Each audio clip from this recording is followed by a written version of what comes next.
That almost made sense, didn't it? Hello, everybody. Well, that's my recipe for exploding cheesecake. Oh, hello, everybody. Oh, it's good to have you all on. So we're all here. We're nearly all here. We've got one more person to bring on. Yes, so I hope you've got something, even if those of you who don't drink the bad stuff, have something to hand, because we've got a bit of a party stream going on. We've got a couple of guests on, a couple of regulars. It's going to be a good one. Got a lot to get stuck into, a lot to talk about. Can't wait to get started. Lots of people already in the live chat. Thank you for being here, everyone. And yeah, let's hit the old ignition, shall we?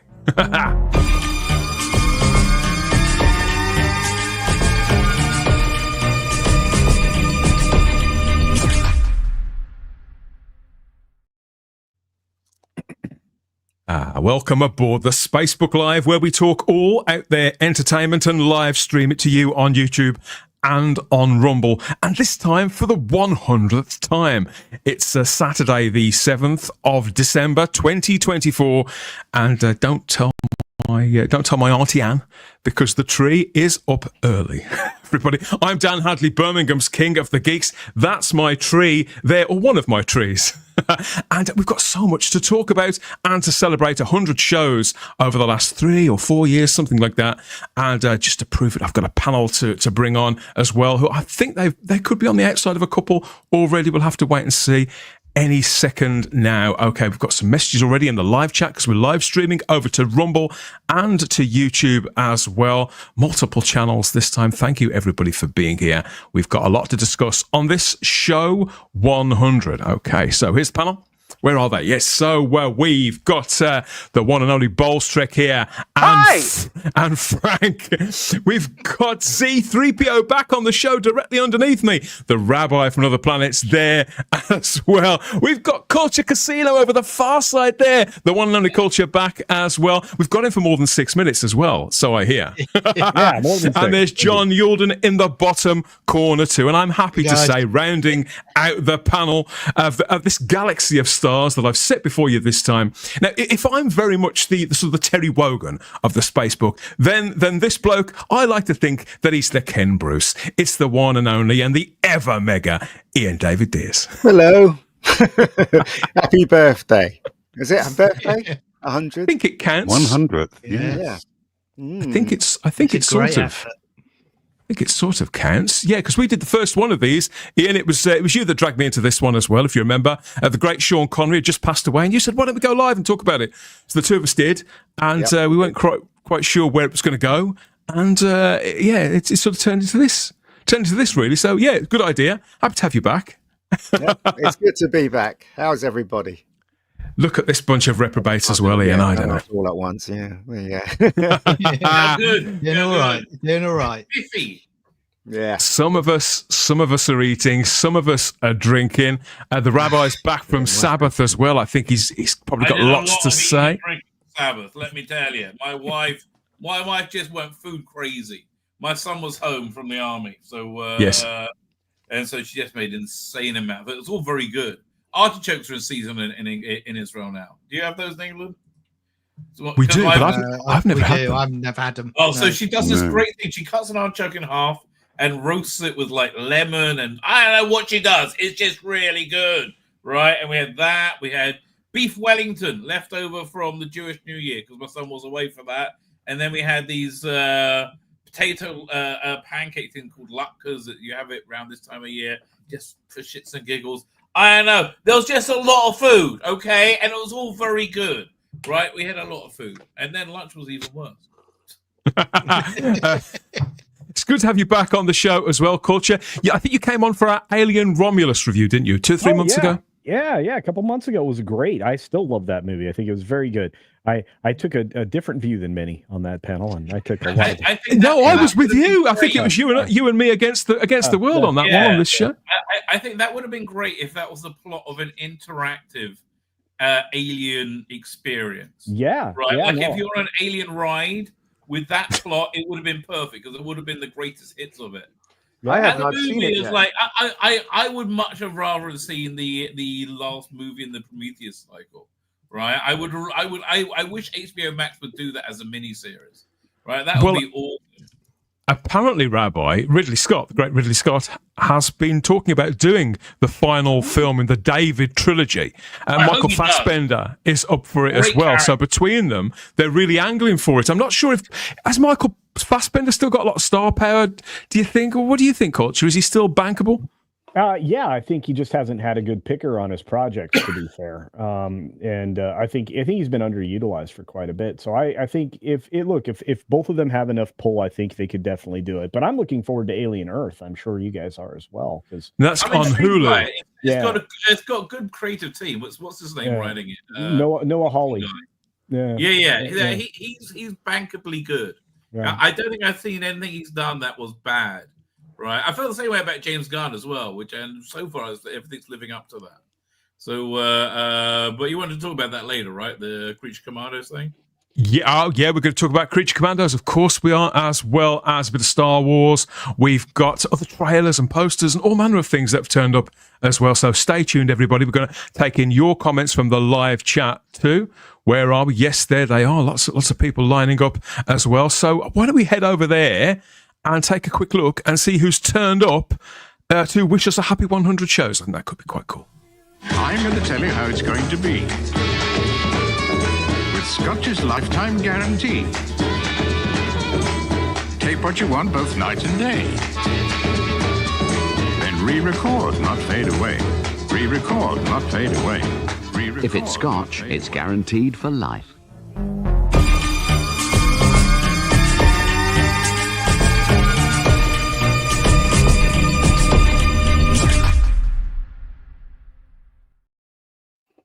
Thank you, everybody, for joining us there across Rumble and on YouTube too, including one of our moderators. We couldn't do this without our moderators like Lord Thoth there. Thanks for being here, Lord Thoth. And congratulations on 100, he says, and congratulations to you as well. We've got Matt, the Silent Wii Music King, in too. And we've got Scott from the Game Closet as well. He's filming 3 videos in 3 minutes. I hope I've got time to watch this live, he says. Congrats on 100, Dan & Co. Thank you very much, Scott. Good to see you. Come back on very soon, mate. Come back on.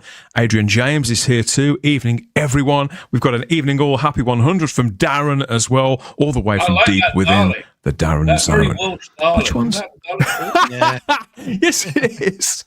Welsh nationalist Dalek. I love it. It really is. Couldn't be any more insufferable than Michael Sheen. I think I'd rather have the Dalek to dinner. Michael Q's in.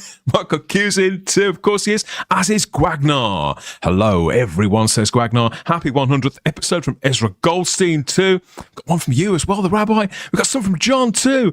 100 yay from Colin Archer as well, and Stephen Braddock's in. So's Darren M. Matthew Pounder too. Happy anniversary. Does it count as an anniversary? I suppose it does. Does it? An anniversary or a birthday? I don't know.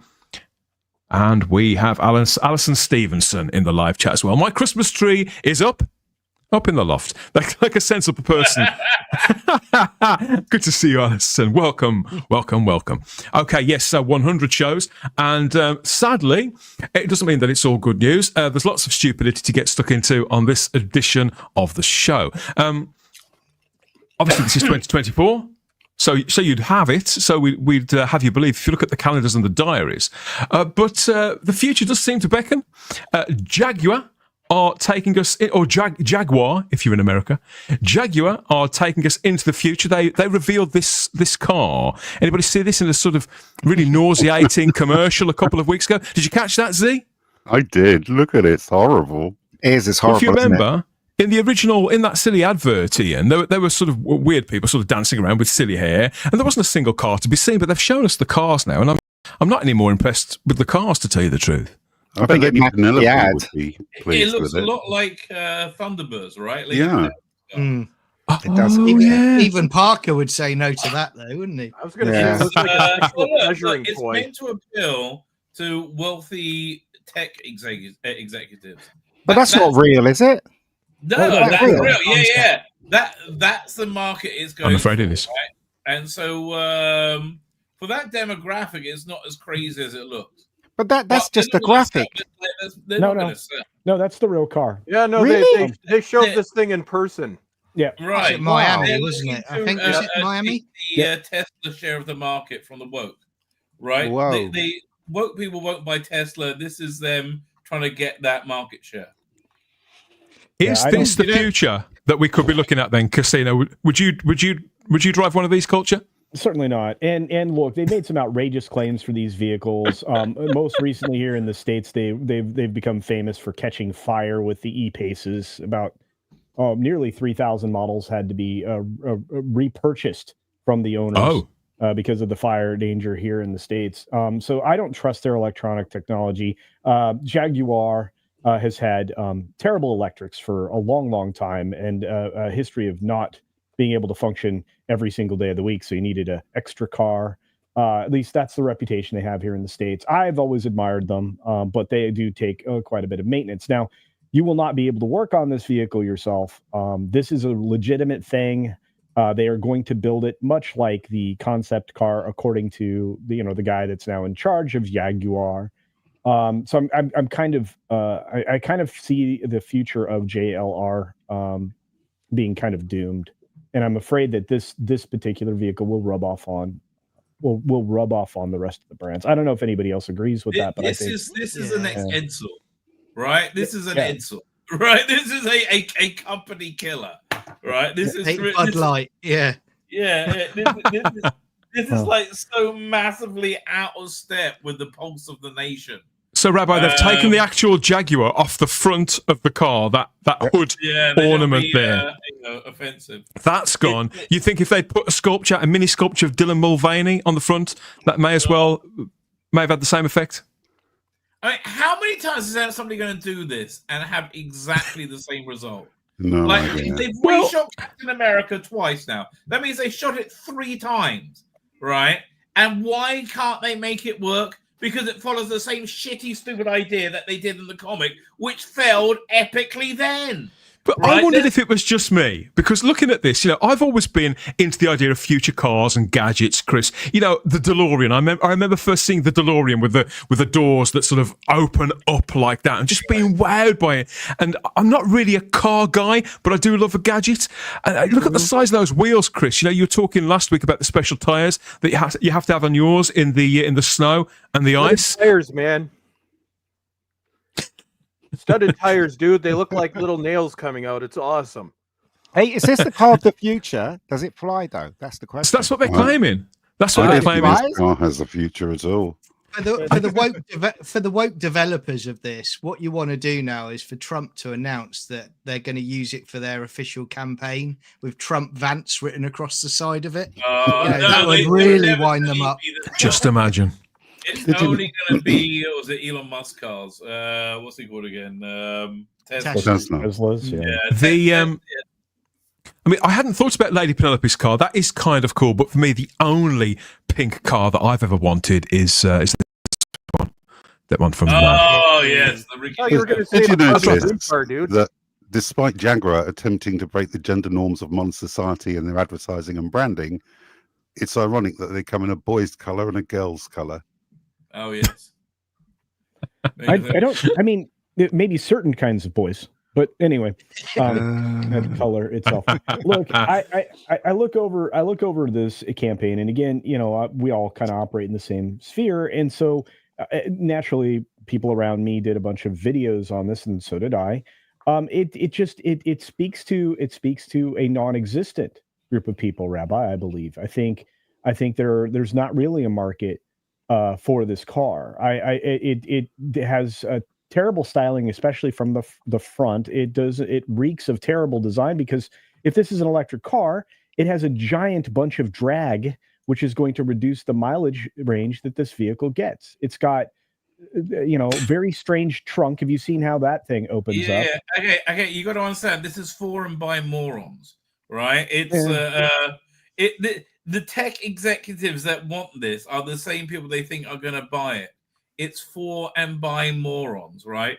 There can't be that many morons with money. It's not It's not like 2010, right, when things were good, right? I mean, I think there's going to be an explosion in the economy, but not in that sector. I think poor people will have money instead. And they don't want that weird shit. I mean, when I was a kid, I thought the cars of the future we were going to have like Johnny cabs from Total Recall. That'd be awesome. Horror I found now that we've suddenly come up. These are the cars of the future. Is terrifying. I know. There's probably some kind of rectal insert you need to do to make it go. Right? I can't see them trying to get that new car into the next Bond movie or the next Mission Impossible movie or something along those lines. Can you? Terrifying to think what might happen. Unless Bond is gay. Unless they cast rewrite Bond as a gay guy. Well, they're holding out. They're trying to wait out the era of woke. That's right. That's what I'm convinced. And I just hope that's the case. Yeah, but Bond is at rest. Bond is at rest for the time being. Tom Cruise isn't at rest by the looks of things. He's ready to get going again. Ian, new poster for the next Mission Impossible film, The Final Reckoning. Do you think this could be the last one? Yeah, well, all the roads are leading to this is the last one, because he says that line at the end of the trailer, doesn't he? Trust me one more time. And the stunts in this trailer, oh my gosh, it looks spectacular, doesn't it? This one. I'm definitely. I mean, I was disappointed with the last one, but I do like Tom Cruise and I respect him as a filmmaker and as an actor. So I'm definitely going to go and see this one. Don't know about you. I mean, you know how great Tom Cruise is, that you're prepared to forgive the last one, the last one, which was really disappointing. It was mediocre. He's great in it, but in the trailer where he says, "I'm asking you, trust me, one last, Dan, trust me." Just one last time. You're like, I'll do it, Tom. I'll trust you one last time. You're so awesome. I jump out of that aeroplane. It's impossible. But I'm afraid of something, though, gentlemen, and see if you see it down the road. And from that trailer, this may be a repeat of the first film. He may have put on display too much of the film in the action scenes and the stunts. Yeah, because I think largely, that particular motorcycle jump, to parachute, to train, that whole thing was extraordinary. It was wonderful to watch, but at the same time, you gave away the game. You did, yeah. I think you're right. Yeah, but the problem is there wasn't any game to give away in the first movie. Right, the first movie was just utterly disappointing. Okay, the way to do a 2-part finale, right? Back to Future 2 and 3. Back to Future 2 came out at the beginning of the summer.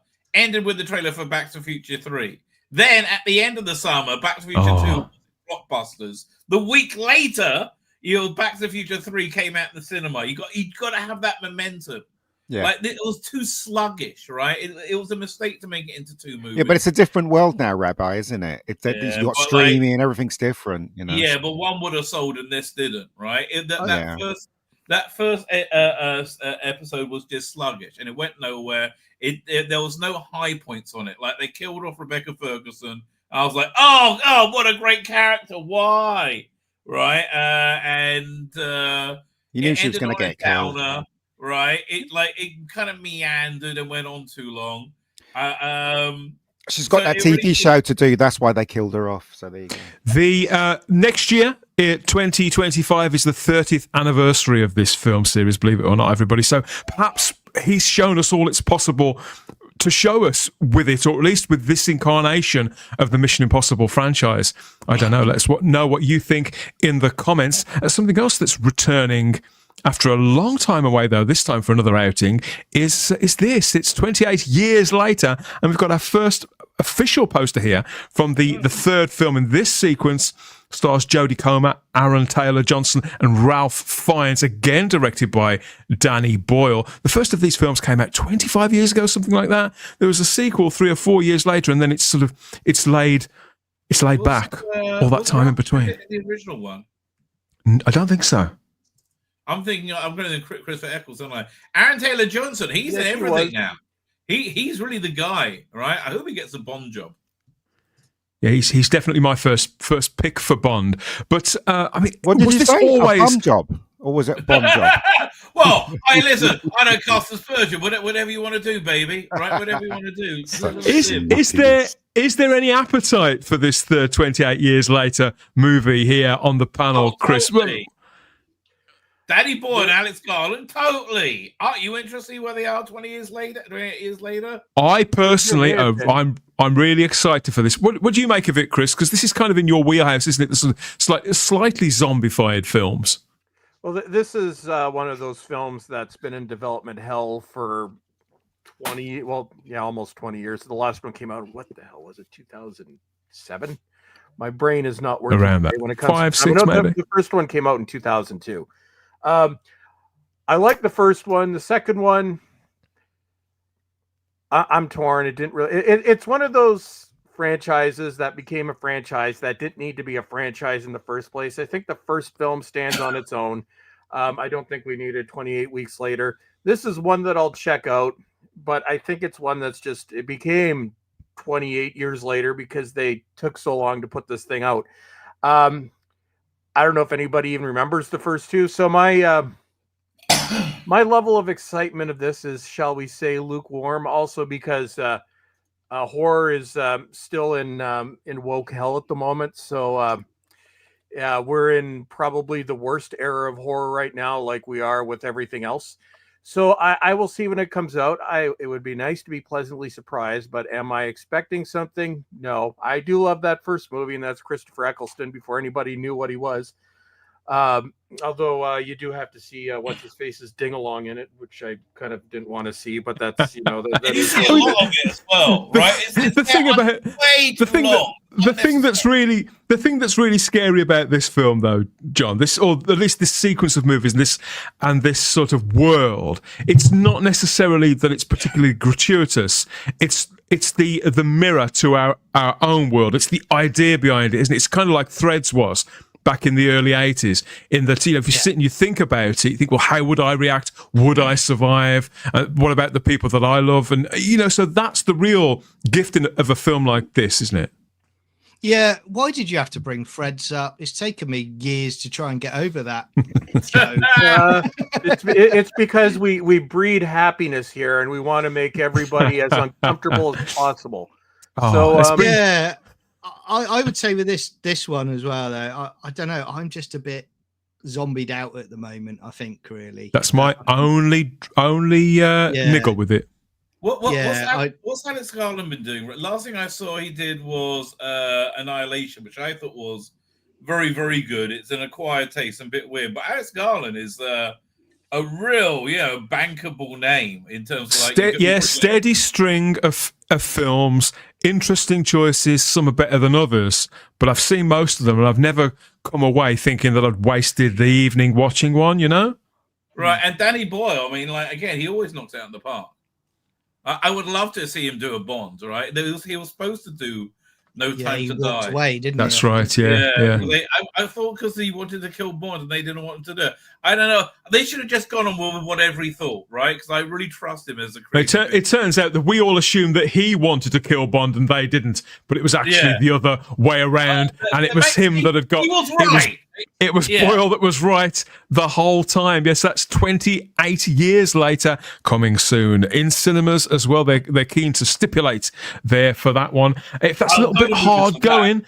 If that's a little bit hard going for you, you can get in touch with your inner child, or maybe not. You never really know. With Disney, they've got 2 films coming out in the early months, April, May time. So there's a live action Lilo and Stitch there.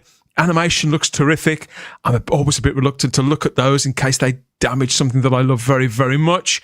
And there's this Peter Pan and Wendy thing they've got coming to Disney Plus as well. And that sort of counts, another live action sort of remake. There's Captain Hook and Peter Pan, who looks a bit like a sequel to the one that tanked. Yeah, is it the same one? I've no idea, but it looks to me like Peter Pan looks more like Liam Gallagher. And that's what's sort of freaking me out a little. So I'm not sure what to make of any of that, but at least we can be sure that we're going to enjoy this, aren't we? Snow White. Coming at the end. Boy at the front. Coming at the end of March. So this is the Snow White live action remake, just called Snow White. Where have the dwarves gone? Why have they disappeared all of a sudden? This is the 17th live-action remake that Disney have brought to either cinemas or to Disney Plus, believe it or not. But the Snow White and the Seven Dwarfs was obviously their original animated classic movie, wasn't it? So synonymous with Disney, a very important property for them. And this week they finally dropped a trailer. So I had a look at it before we came on live. It stars Rachel Ziegler as Snow White, believe it or not. alongside Gal Gadot, no one ever really knows, as the As Israeli, I can tell you it's good dog. as the evil queen. And some of this key art obviously looks fantastic. All that stuff always does, very, very polished. So I wondered, have any of you had a chance to see this trailer after all of this? Yes. I wouldn't exactly say hype. I'd call it more build up, because they announced this 2 years ago, and the entire thing. I mean, I'm sort of sick of hearing about this movie, and I'm certainly sick of hearing from its star. Rachel Ziegler is absolutely intolerable. Yeah, that does put a crimp on it, right? I was However, gonna- everything, every time you see it, you go, well, that's just an annoying cunt, right? I mean, that's just like it's like subliminally programmed in. Like, I'm an annoying cunt. Like, just Somebody comes get out a with soap bar for Rabbi's mouth, please. Yes, Soap bar. Ian, have you caught this trailer? Yeah, I have. I'm speaking as a in the rabbinical term of Never mind. if you understand. No, I've seen it. It's I mean, little kids are gonna like it. No adult's gonna like this at all. It's been ratioed to hell, hasn't it, on YouTube? I'm not interested in it at all. Tell you the truth, I don't know about you guys. I'm not interested. See, I felt that I had to watch the trailer because obviously this has got to be the one. I say this every time, though, to tell you the truth, Culture. You think this has got to be the one, the straw that breaks the camel's back. No. The terrible movie after terrible movie. Right? At some You'd think point, so. it's just got to crumble. It's like, how can they keep going? I don't understand. How can 18 months ago, they put out a Little Mermaid movie, didn't they? That did, in all fairness, that did quite well for them. I watched it, and I'll be honest, it wasn't awful, but I still have a massive problem with the editorial position that they come at these things with. This one, though, because when I saw the trailer to The Little Mermaid, I thought, wow, it looks spectacular. My God, that girl can sing. And it did feel kind of like The Little Mermaid, even if it didn't look like The Little Mermaid. It's still cultural appropriation. With this, watching this trailer, I wasn't. Is this serious? It looked and felt like a spoof. Their entire take on the character and the world just seems completely wrong. It just seems like a feminist sort of retelling that you'd get on a show like, I don't know, like Horrible Histories, or that thing that the BBC do where they say like Robin Hood gone wrong. That if anybody's ever seen those things. I have an explanation for you. Right, we slipped into an alternate universe. I realized this during when I was watching Gladiator 2. We're in an alternate universe. And we're in a movie about the movie making industry where they do like have terrible ideas. Like the idea to make Gladiator 2 is just a bad idea, right? It's the sort of thing you would have on like Entourage and everything. And we're just still in that universe. Like, this can't be real, right? This is some fictionalized a spoof of Hollywood. It's because initially, Rabbi, when they started down this road of making live action remakes of their classic movies with things like Maleficent and with Beauty and the Beast with Dan Stevens, and people liked those films. They were pretty good. Cinderella, for example, with Lily James, fantastic film, beautifully made, nicely cast. No agenda. Lily James wasn't on the red carpet calling all us lot wankers, was she? It was like any other film. I think Lily James didn't have a massive chip on her shoulder and been told her that somehow, because of her skin color or ethnicity, that her life has been hard and she's faced adversity, right? It's like that. And look, I'm sorry, the idea of having Snow White, who's famed for having skin as white as snow, played by a Latina actor, that's a bit weird. Okay, that's like, it's you take very, the piss at that point. very, very, very strange. Obviously, Rachel Z. Zegler, she's been absolutely insufferable online, alienating pretty much half the audience with every video that she decides to upload. Every time they put a microphone anywhere near this woman, she just creates bad publicity. Absolutely. I'm surprised Disney haven't slapped a gagging order on her. Just shut the hell up. Just a gag, This mate. is just stupid. Yeah. I mean, look, the bottom line, Disney's being run by morons. How do you know? Look at what Disney's doing.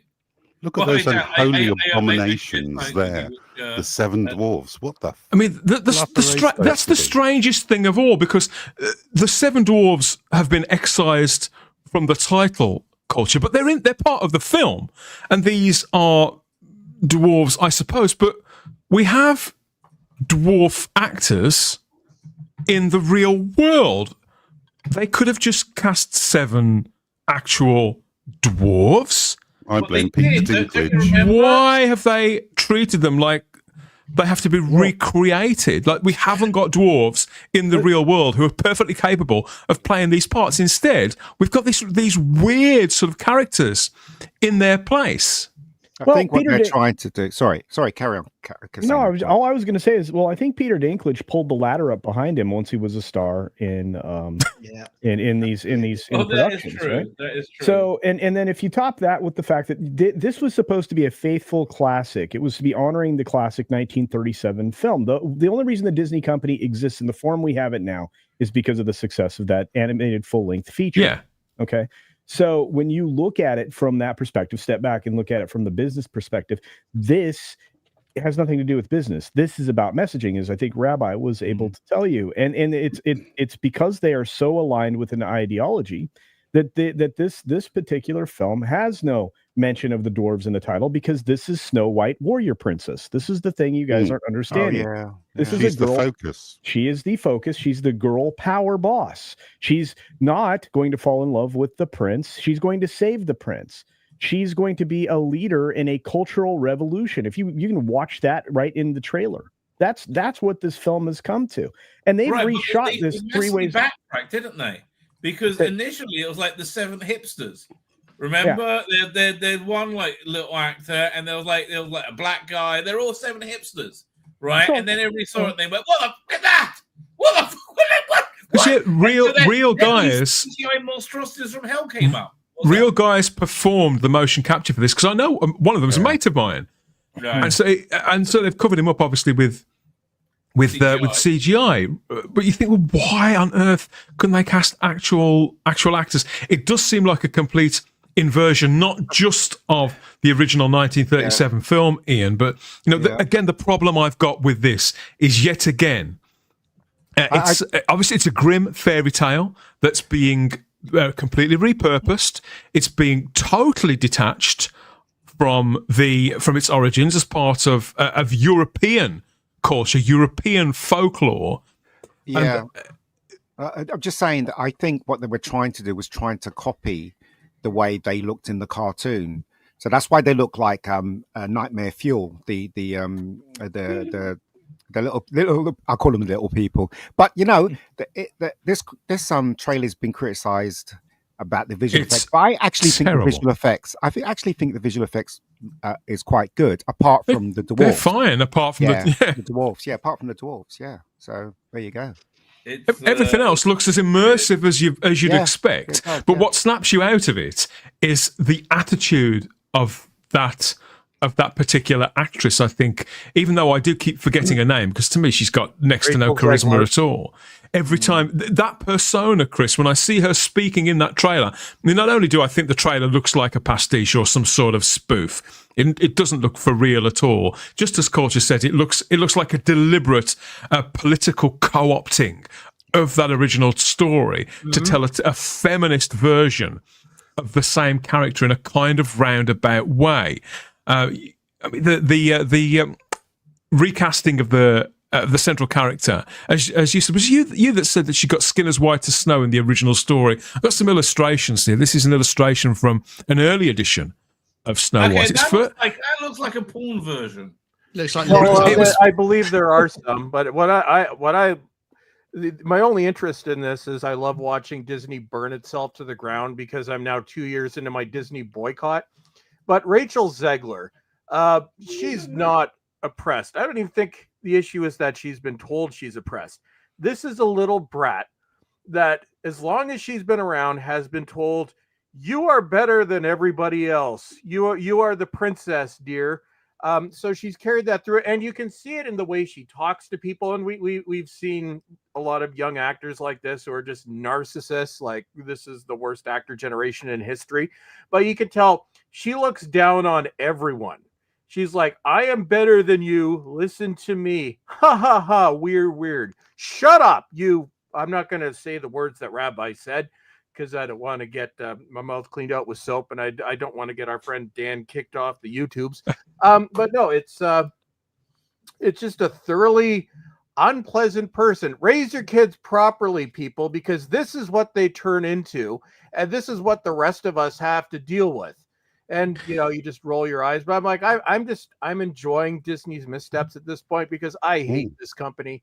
And you know what, Disney, just how about we do more reshoots and throw more money into this? Throw all your money. $2 billion budget. Disney. This does look like the worst offender of all, and this is arguably one of their most beloved properties of all. That original animated classic from way back in 1937. It's that legacy that's going to be completely tarnished by this potentially, John. Yeah, I mean, I was going to say, Dan, I think one thing that I've noticed over the last few years is with these messaging movies and shows that they keep putting out, they have to do the bait and switch, because, to be honest, they don't actually believe in their product themselves, do they? Nope. Because if they believe in their product, you wouldn't need to do the bait and switch. And I think Culture is right about the fact that, this was the tentpole, Disney movie. When you think of Disney, you think of Snow White, don't you? And the fact that Disney cannot even get this right or keep the messaging out of this film, it shows me that I have no confidence in any productions they have going forward. And that image you put up of Snow White surrounded by the animals at the beginning, if anybody's really good at art and editing, could I please ask you to just change it so she's surrounded by velociraptors? Wait a minute. I would be a lot happier. I have something, not quite that. Dan, if you could share the thing for sharing, that would... Hold on. Is it rude? There you go. I fixed it. Oh, my God. Kat Dennings. Reshoot it again. Kat Dennings Snow White. Now, that won't flog. I'm game if you are, Disney, want to reshoot again. It's Disney. It's your only hope, mate. Oh, yeah, but it'll become a horror movie, because those dwarves are never going to let her leave, are they? It does look like That's true. Well, the trailer also suffers from some other issues. For example, just how discourteous she is. She's supposed to be, kind and worldly and everything else. And he, had fallen in a pond of water or whatever, or, and so she comes in during the trailer and walks up and ruins 3 of their beds with her wet clothes. Yeah. And I'm like, okay, that's not great, and then she has them dancing about cleaning their house. She just does nothing.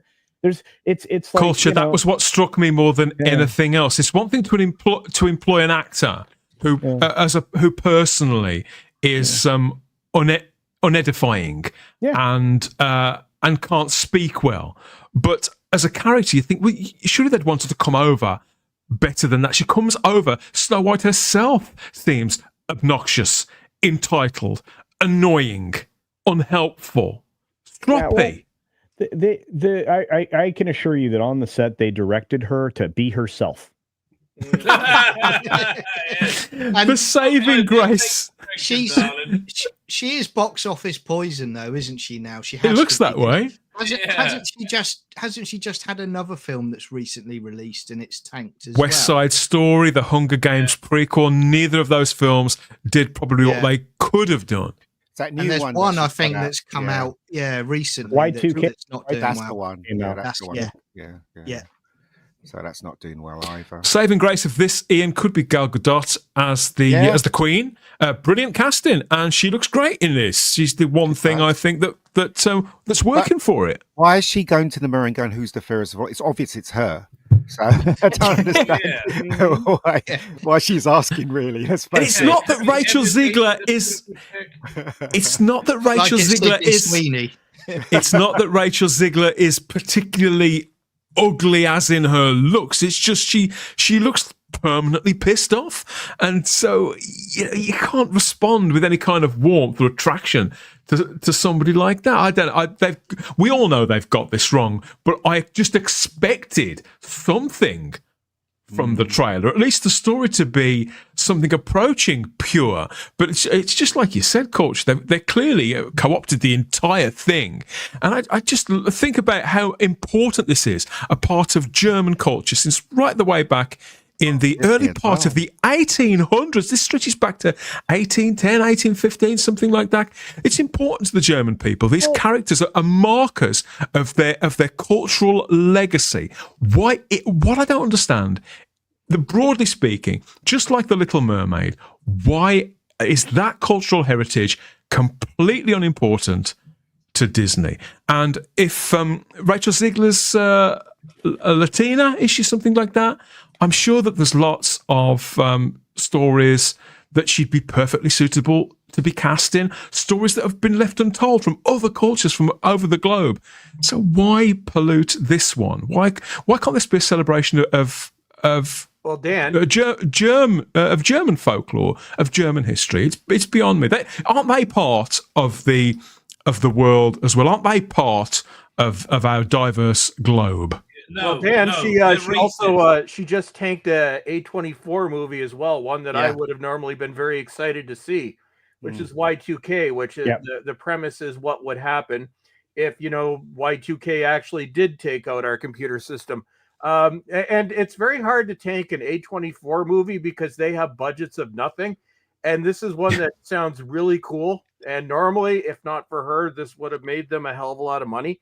No, it's tanked because she's in it. It's like, so they're going to pull an Amber Heard. We're never going to see her again. Or do you guys think that Snow White is actually going to make money? I mean, No. I think I can guarantee you it won't. The Little Mermaid did. The Little Mermaid did quite well, but I think it did. It didn't. It certainly seemed to do quite well. The numbers did okay, and again, if you count what the box office yield is to the percentage take of the studio versus the ads in print, the AMP on it, you may have made profit on that film, $25 million at most. Wow, that's at most. That's what you mean. No. I'm sorry. I didn't mean to interrupt you and be so harsh about it. But this film is worse off right now because at the end of December of 2023, so we're a year ago, right? Almost precisely a year ago, courtesy of your company's house, since you're basically paying for all Disney live action films now, thank you to your taxes. That's how my mate's in so many of them. Yeah. Well, good for them. But anyway, so up to that point in time, they'd already spent $270 million. What? Well beyond the budget that was planned for the film. This is their most expensive adaptation to date. Yes. Yep. Wow. Z is right. I mean, I knew that it hadn't. I knew that it hadn't flopped. I don't look at numbers to anywhere near that detail. I knew that it hadn't flopped, and I know lots of people with young children who went to that and enjoyed it. Whereas earlier live action films, they were just wars of disappointment. So I was aware that it had gone better than perhaps previous ones. I think the publicity around this. And I just, you look at the trailer and you can tell it just everything just feels wrong. Yeah. It feels full of spite. Well, okay. So the queen turns about. This is another moment of cultural, revolution. Gal Gadot turns about and says, "When did you become so opinionated?" Right? It's because that's a little feminist transmission there. So I look at all these things and I'm like, okay, this film is girl power feminist, the movie. And look, there's nothing wrong with making those, but the only live actions, and see if you agree with me, gentlemen, because this is a big question. The only truly successful, without any doubt, Disney live action remakes have been ones that have almost been scene for scene, shot for shot, word for word. That's the ones that seem to deliver, right? And or perhaps I'm wrong. But No, that's, yeah, The Lion King was largely in that mold, wasn't it? And there was not any great kind of buzz around that as such, but the fact that people didn't hate it, I think, was a major plus. I think, the reason these sell is on nostalgia. Like, people went to see these movies when they were kids, and they want to re-experience them in a new way. They don't want to re-experience something all new, right? They want to re-experience it. They want it what it was originally. That's why, the Little Mermaid thing, I just don't think that it didn't work, right? The Black Little Mermaid didn't work. I'm sorry. Most people went, oh, why is she black? That's weird, right? No takers in the live chat for this one. Unsurprisingly, John, Sydney Ruff Diamond believes that Rachel Ziegler herself is on borrowed time, and even the show media are turning on it after this latest trailer. So this hasn't gone down well, it seems. I will say this one positive over the, what was it called? I've forgotten the name now. The one, Little Mermaid. And that is, in this film, there is no Aquafina. So that is a massive positive for everyone. Okay. I still don't know. Who that is. Fairy tales are excruciating, says Matthew Pounder. Oh, Matthew. Oh, maybe the next item could be more to your taste. And I can describe Aquafina for you. So if hell had a sound, it would be her voice. Yes. I still haven't. Last time you mentioned it, I thought I've got to look this person up. Still haven't. Okay, so this is Disney Snow White out in theatres March the 21st. You lucky people. I bet you're counting. I bet you're counting the weeks. Bullstrick. So you mentioned the one thing that is guaranteeing that we're right and that she's pure box office poison is this A24 film Y2K, which to date, as of yesterday, had only made $923,000. That was released worldwide. It didn't even make $1 million. The budget for this film is $15 million, so it has to make $30 million. And for A24, this is at the higher end. And this is a movie when it was announced. Because I follow some of this stuff. This was before we found out what Zegler's all about. People were excited about this. It's a fascinating concept, and it's probably a good movie. But even if you look at, just look it up on Google and just look at the picture of Zegler, on the thing or the poster. I'm like, it's unreal. Like, not released. U.S. and Canada, not even $1 million. Well, let me suggest this, Bullstrick. You realize that Interstellar went back into theaters yesterday. Did it really? Yeah, and it's 10th anniversary, and it earned $1.3 million for a movie that that's what 2000. Oh Christ, 2014, I believe. 2014. Yeah. Although it's also a good movie. I'm assuming a lot of that was IMAX. Yeah, listen, I can't recommend anybody does drugs, but if they get insanely shit, right, and sit yourself in front of that, you're not going to have a bad time, right? I'm just saying, it's a good evening right there. I know it's going to make you feel better. To go. Getting back to our happy place now and our childhoods with this isn't a fairy story as such, it's a bit of a horror story, but it'll bring back some memories to a lot of us, particularly in Britain, when we think about this little Disney princess. And this is that regular slot in the Spacebook Live where our friend Bolstrek here takes us on a voyage of discovery across the globe to look at public information films mainly from Canada right now, to tell their own story about things not to do, I suppose, under any given circumstance. Social situations, for example. There could be situations at work or during one's leisure time. And yet again, Chris, you've come up with a blinder. So do you want to set the scene for this one? So so this week, so nobody's getting punched and nobody's dying horrifically. I figured we'd. Okay. This one's hockey themed because I live in the country formerly known as Canada, now known as hell. But so this one's how to comport yourself in a grocery store. I think this one is about late 2000s. So this is from the Canadian Hockey Association, And it's a thing, especially in hockey, where a parent can push their kids a little too hard. They're nuts. That's all I can say. They're insane. So this is, or we could call this, I don't know, Gen Alpha in the making. I have no idea. But I figured we'd get away from the physical assaults and deaths this week and show one of my favorite commercials, because I just die laughing every time I watch this. So I'll let you all watch it and make your own decisions. But yeah. Mom, are you gonna let her get away with that? It's just a shopping cart. So it's your shopping cart. What's wrong with you? You're chicken? But Mom, you're such a wimp. What? What's wrong with you? Stand up for yourself. Go over there and give her a good smack. Oh. Fight, fight, fight, fight, fight, fight. She's a goon. Give her a taste of her own medicine.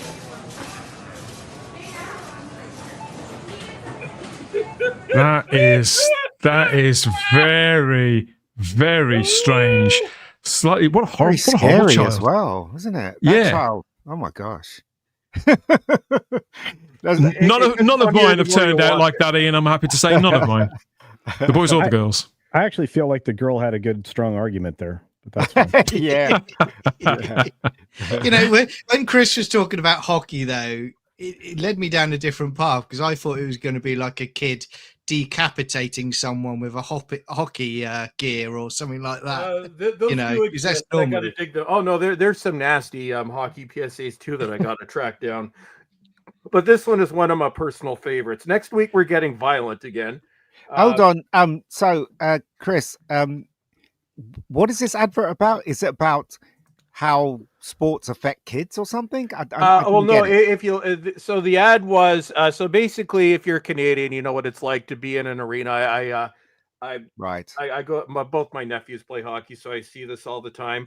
Hockey parents have traditionally been nuts. Like you have the whole phenomenon of parents living through their kids. If for Canadian hockey, it's on a whole new level. So you'll have basically you'll have. It's the one situation where, well, up until recently, it was socially acceptable to get your kid to beat the living shit out of another kid. We liked our fighting in hockey. It's very, very violent. So there's a few of these. There's another one that I've got in the pipeline as well. So the idea is, so what if kids talk to their parents the way parents talk to their kids when they're playing hockey? So that's so if you see it from that perspective, then this makes a little bit more sense. I don't think people do that when they're playing hockey either. Don't let them go with that. Get him in the face. Like, what? No. That's what they do. That's literally what they do. It's like, okay. It's like, okay, that kid's a goon. Most kids in public information films tend to be a bit creepy, but that girl was proper scary. You know, I don't think I'd have argued with that. That's an award-winning performance. Like that's actually a classic. Like, I don't know how many times I've seen that over the years, and I just die laughing each time. But yeah, so it's no, we're very violent in Canada. On the ice, stopped, haven't they? Chris, they've stopped fighting on. Oh yeah, they have. Well, this was from around 2007. Ah, right, gotcha. Well, no, you're not allowed to do anything in Canada anymore. So definitely they've outlawed that. Wow. But this is what we'll call old Canada, classic Canada. Yeah, not current Canada. I like that. They super like it if you're queer. Of course, as we're entering the winter months, this is the real kind of boom period for public information films. Certainly in Britain, we're talking anything to do with sort of iced over lakes, John, and rivers. Yeah, it opens up a whole smorgasbord, doesn't it, of classics from the past. Oh, it does, and that's a cracker. You think who would do stuff like this? But I did know kids who would do shit like this. I did stuff like that. I was an idiot. Yeah. I mean, we all did it. But like I say, some of the British information, adverts are great as well. We were talking before about one of my favorites is the little boy who climbs into the power substation. I love that one. Touches electric. He flies 4 miles across London. I bet you remember these. And the classic Charlie Says series. Charlie Says series is fun. Yeah. But it's like that girl in the photo, you know. It's Right. like, what is it? She won't be doing sparklers next year. Yeah, she's waving. The caption is Darwinism works. Remember, kids, building sites bite. Yes. Yeah. Do you have many public information films on TV in the States, Culture? I don't think he can hear you. Can Say again? Do you have public information films on TV in the States, maybe on cable or something? Yeah. We don't call them that, but yes, absolutely. What I enjoy about them is they're the utter ridiculous way that they're put together. So it tells you something so absurd. And we've got them. I've got a whole host of them. What I used to like was the workplace safety ones that just did something outrageous to somebody. Oh, you missed the last few we had. You missed the lady in the kitchen. Oh, that was fun. But no, we've had these for quite some time. Used to watch film reels in school. Yep. Old ones from the 50s and 60s, not relevant to the times I was going to school in, but it would be funny because it's like, okay, nobody does that anymore. It's like we don't even, pencil sharpeners and things, pencil sharpener safety. I remember those films. We watched them too. They used to bring us all into the gym, and they'd have their two projectors, and they play these horror films from the 50s. Then they wonder why Gen X is so traumatized. Well, this is how we grew up. Well, I mean, and then they went to having unlimited free porn on everybody's phone. Like true. Really, it went from one to the other. Right. Like what? 1 minute you were nothing was going on. You had to find furtive books. If you're lucky, you got Playboy. Next minute, you had somebody pissing on somebody's tits on demand. It's weird. We had a cultural. Now you have to join. You have to join Blue Sky to see all that, don't you?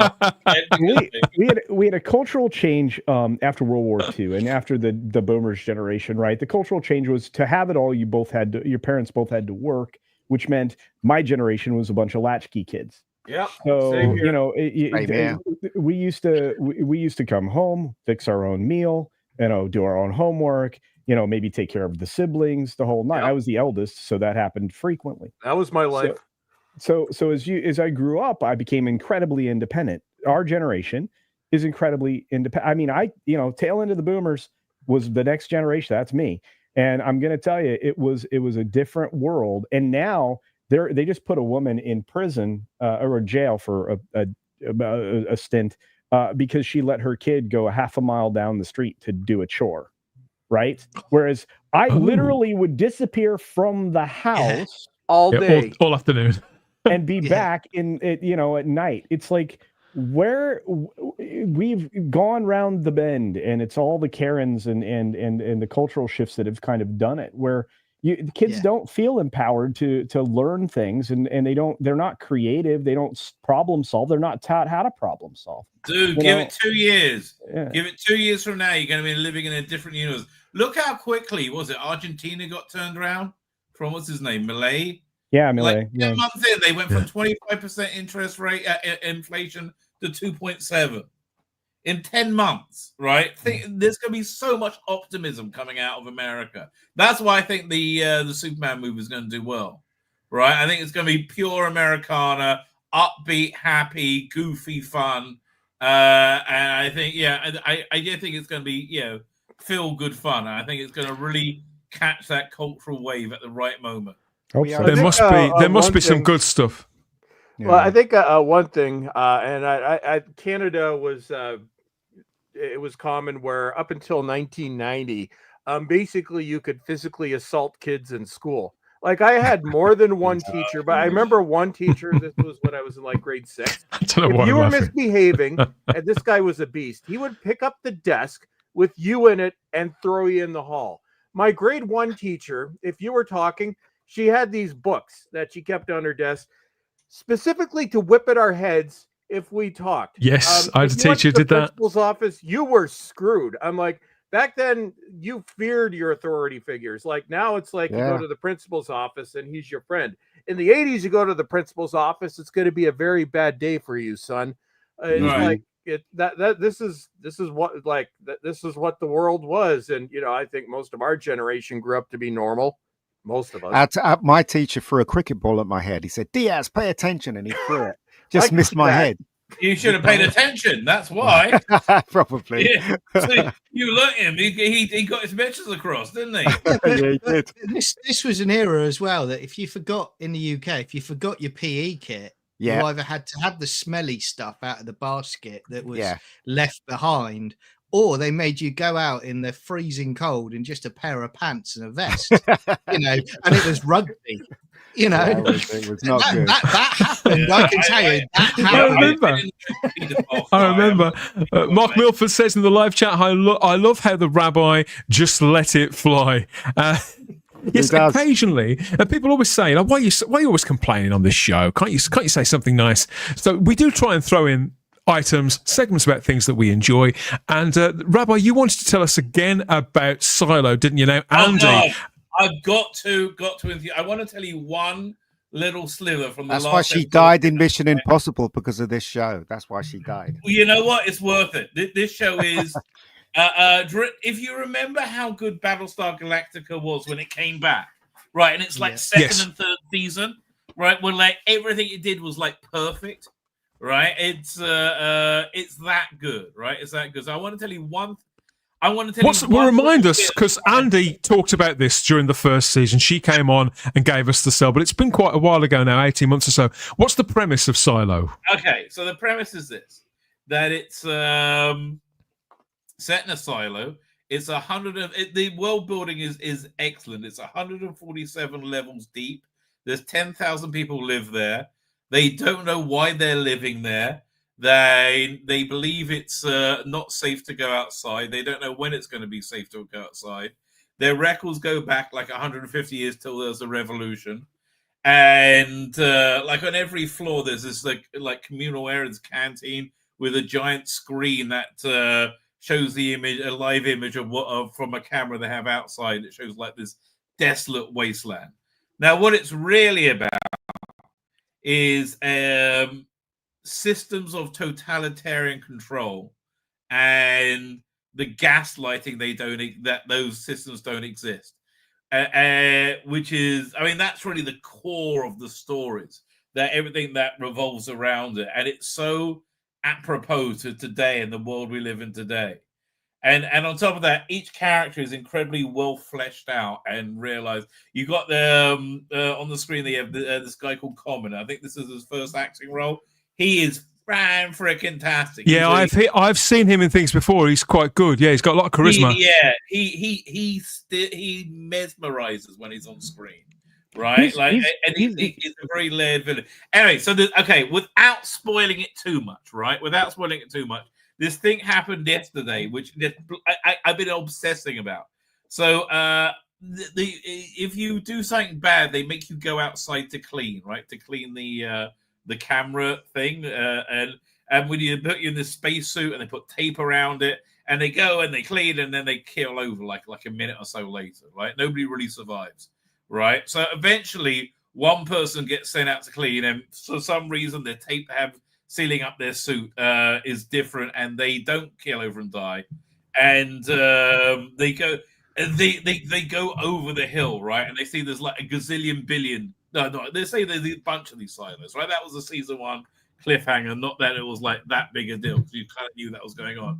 Anyway, so this season, right, starts off, there's a revolution going on in one of these silos, right? And people want to go out and other people don't.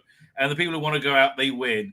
And so they triumphantly go out through the airlock. They go up the stairs, and their lights go on, the doors open up, and the guy goes out leading them with this big flag, and it cuts to today. And the person who went outside is now trudging through their bodies. You see the guy holding the flag. Now he's dead. These corpses have been there. You can't tell. Maybe a year, maybe 10 years, maybe 20 years. They weren't bones, right? But everybody's dead, right? Everybody's dead. So there's essentially, again, just cutting to the chase. There's this. They find one character alive. They get the place filled up again. They takes the suit off. Anyway, finds one character alive. And they start to come out their shell a little bit this week. And this character, like he said, they need something in the plot. And so there's, I know we can get that, and takes them to this kid's classroom. And the character that you realize he's talking in like ways like that. It's like a kid, like a 10, 11-year-old, right? It's very exciting. And then he's looking around. This, you realize this is his classroom, right? And they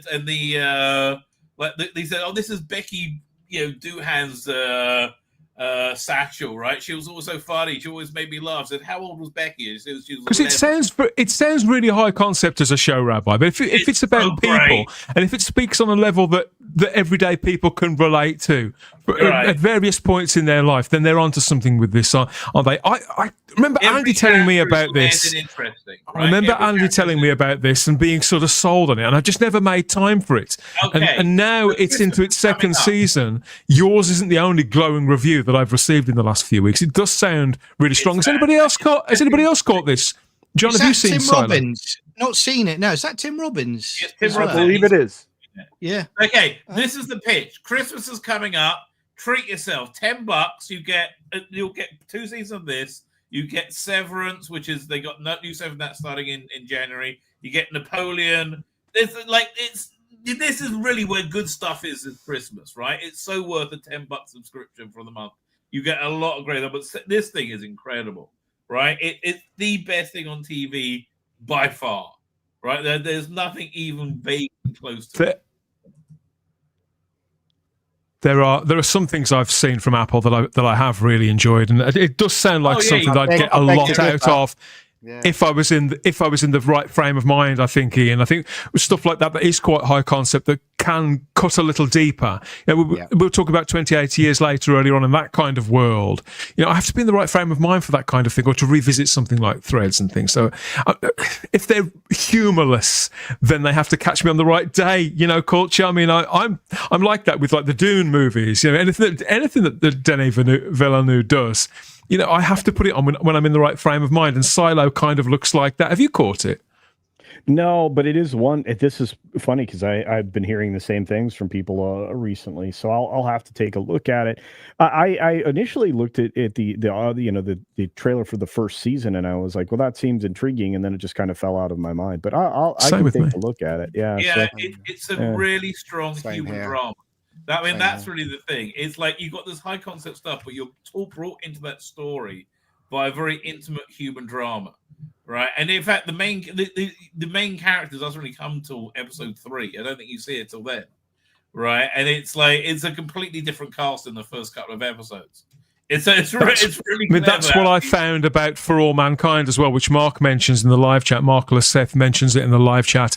I didn't think I'd like that show, and I really did. And I think it's largely because, as you say, the way that they fleshed out the characters. They're people that I could sort of recognise, and the stakes were measurable, and it had a certain amount of warmth to it. So yeah, it felt like a complete world, and I've got plenty of that to get back to as well. Come to think of it, there aren't enough hours in the viewing week. But let's know what you think of Silo. There comes highly recommended by the Rabbi. Thank you for all the comments in the live chat. Keep them coming. We've got lots more to talk about, including something scary, sort of scary. Ultimate in video stores. Anybody who was anybody knows Video Biz is the place to go for the latest movie releases. Let Video Biz spirit you away to another world with one of the largest selections of movies in the Metroplex, and our service is so good it's scary. So for something to entertain your waking hours, or for those who never rest, come to Video Biz. To go anywhere else would be a grave mistake.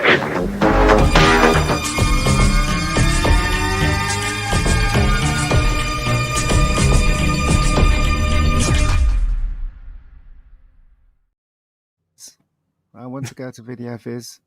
Anybody tell me where Video Viz is? I think it's probably closed. We need the DeLorean, man. It could be closed, mate. This is the 100th edition of the Spacebook Live. Thank you, everybody who's joining us on Rumble and on YouTube as well. Okay, believe it or not, James Gunn. It was 2 years ago this month that it was announced that James Gunn was taking over the reins of DC Studios, as it was going to be known from here on. He was going to be the creative lead of TV and movies and have influence on the entire brand, I suppose. And it's been a long road to get us here. to the point where we can actually see something other than a fabulous T-shirt sporting the DC Bullet logo, which I'm so pleased to see this back. For me now, this logo's back in place. I do feel like DC feels a little bit more like DC again. Things are turning around in print as well, which is something that I never thought would happen, bit by bit by bit. Of course, what we're all waiting for really is the trailer to Superman, which we think is coming this side of Christmas. We're pretty sure, at least, he hasn't quite committed to that. But in the meantime, the DC studio slate has kicked off. So phase one, as they're calling it with these, they're calling it chapters in the DC studios, if you remember. So Chapter 1 is going to be called Gods and Monsters. It's going to encompass TV shows and movies, which they're sort of gradually fleshing out from that initial slate of projects that they did they announce them? I think that counts as an announcement whenever it was, 18 months ago. We're going to get what we get when we get it, I suppose. It'll all gradually appear. But it's finally started. We've got the first drops of it just this week when Creature Commandos, an animated series, premiered on Max, which used to be HBO Max. As a Max original from DC Studios, this is a 7-episode animated series based on the DC Comics team, produced by DC Studios and Warner Brothers, and it's billed as an action-adventure, black comedy, science fantasy. The first 2 episodes have already dropped, and it's coming weekly. Yes, so the rest of it's going to come weekly until the middle of January. James Gunn has written it. He's the creative force behind this. And I think if you like James Gunn stuff, you're probably going to like this too. So I've watched both episodes of this so far. John, you know, you're into animation as well, aren't you? You like an animated series. You know, we've talked before about the Batman animated show, about the X-Men and things like that. So I was really looking forward to this. I think it's a nice appetizer in theory for what's to come in live action, but have you caught it yet? No, I haven't. I was going to ask, actually, where is it in the UK that you can access it? Has anyone picked it up in the UK? Do you have Max in the UK? We don't get Max over get here, unfortunately. Oh, you did. No, in the UK you do. Well, No, where? we don't. Where's Max? HBO Max. No, sadly that not. now?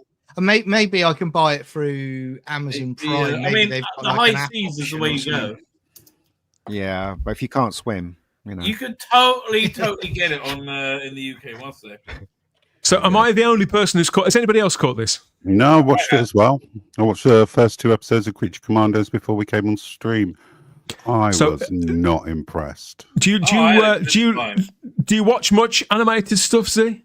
I watch a hell of a lot of animated stuff. Yeah, You do.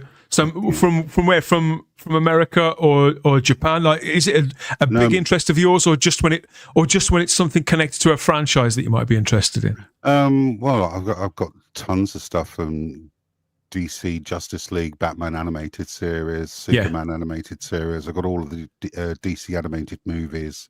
So I've been a fan of DC animation for quite some time. But this, I found both episodes to be a long, tortuous affair where very little happened. Found long? They're only 22 minutes each. Yeah, it was painful. I just had so much fun watching these. Did you really? I really did. The one thing was they had like these people. I thought they were taking the mick out of Antifa, and then they turned out to be like right wing thugs. I'm like, that doesn't exist. But other than that, listen, if you like the James Gunn stuff, I've liked everything he's done. It's seamlessly in the Suicide Squad. They are the replacement for the Suicide Squad, but it just felt like Gunn was writing Guardians for the DC universe. Yeah, exactly. So that's what it is, and but it fits into. Is that necessarily a bad thing, though? I mean, for me, as somebody who is lukewarm to James Gunn, I wouldn't count myself as a massive fan. I can take Guardians of the Galaxy or leave them, generally speaking, I don't actually share James Gunn's sense of humour, but I do like the fact that he has a creative take. He's got a voice, and whatever he does, he seems to do with great gusto. And I like the fact that he's interested in kind of fringe characters to make kind of new icons rather than continuing to go back to characters we've seen on the screen in animated or live action form dozens and dozens. I like that about him, but he's hit and miss with me. But how I see this project is that it's him effectively opening up the toy box and familiarizing himself with everything that's there, and giving us something I think that's recognizable, that we can hear his voice. And so the people who will follow, because a lot of people do follow creatives from project to project, don't they, Ian? They don't have a brand loyalty in the way that one may, who's like, oh, I'm a Marvel guy, I'm a DC guy. Some people will just follow creatives. And so there will be people who've gone with James Gunn to Suicide Squad or to Netflix when he did, was it Brightburn? Various things that he's done, and they just like what he does. And so for them, it's like, okay, James Gunn is still James Gunn. This is there. So the first episode's 22 minutes. It's got a great voice cast. Indira Varma is there. Alan Tudyk. Frank Grillo's there too. Sean Gunn. Unsurprisingly, Zoe Chow. And Anya Chalotra's there, and so is David Harbour. And the premise is that this follows the events of the Suicide Squad movie that James Gunn directed in 2021. And the character of Amanda Waller assembles a black ops team of monsters led by General Rick Flag Sr., voiced by Frank Grillo, to tackle this insurgent force that's going on. There's a political sort of backstory to it. That's the bit that you kind of go, yeah. Let's get to the bit where monsters start kicking one another in the head. Things get blown up, because it's an animated series. That's what we're really there the for. The animation was really good. I normally don't like animated stuff at all. This is way better than the animation in something like Invincible, which I liked a lot. Right? I think this is better than the animation I saw in. I only saw the first episode of Terminator Zero or whatever it was on Netflix. So I'm not a huge anime fan at all. But I thought this animation I thought was excellent. It was detailed enough. It wasn't simplistic, and it was expressive. I like the tone of it. Again, if you like Peacemaker, if you like the Suicide Squad, if you like that tone, it's that tone. How I found it, Rabbi, is it's graded in the way that a film or a TV show is in a live action film or TV show. I don't think I've seen that with animation before. And I think you're right. Invincible is the thing that I would probably liken it to the most. It's slightly more fun than Invincible because it's got James Gunn's voice. But I'm a big Invincible fan. I got a lot out of this. It helps that the voice cast is so strong. Yeah, whatever name, Valderrama, she's excellent in it. The bride's story is particularly compelling. John? It is. The Haughty Princess part, not so much. I like that. That was so silly. I hated that. I thought it was completely pointless. I just like the gratuitous sex of it. So yeah, it worked for me. Can I just ask? And the music was good. Does it feel different to Suicide Squad and the other sort of James Gunn type Guardians of the Galaxy? It feels like an extension of it. It's that's the thing, because I know that he's got a lot of criticism lately of saying, well, he's effectively done the Guardians of the Galaxy so many times now. But in the current climate, I'll certainly give it a chance. I mean, I collected all of the animated DC stuff for years, and the last few years it was terrible. It really went downhill. So, if there's something that's going to be half decent, I'll certainly give it a try. And fingers are crossed that it's decent.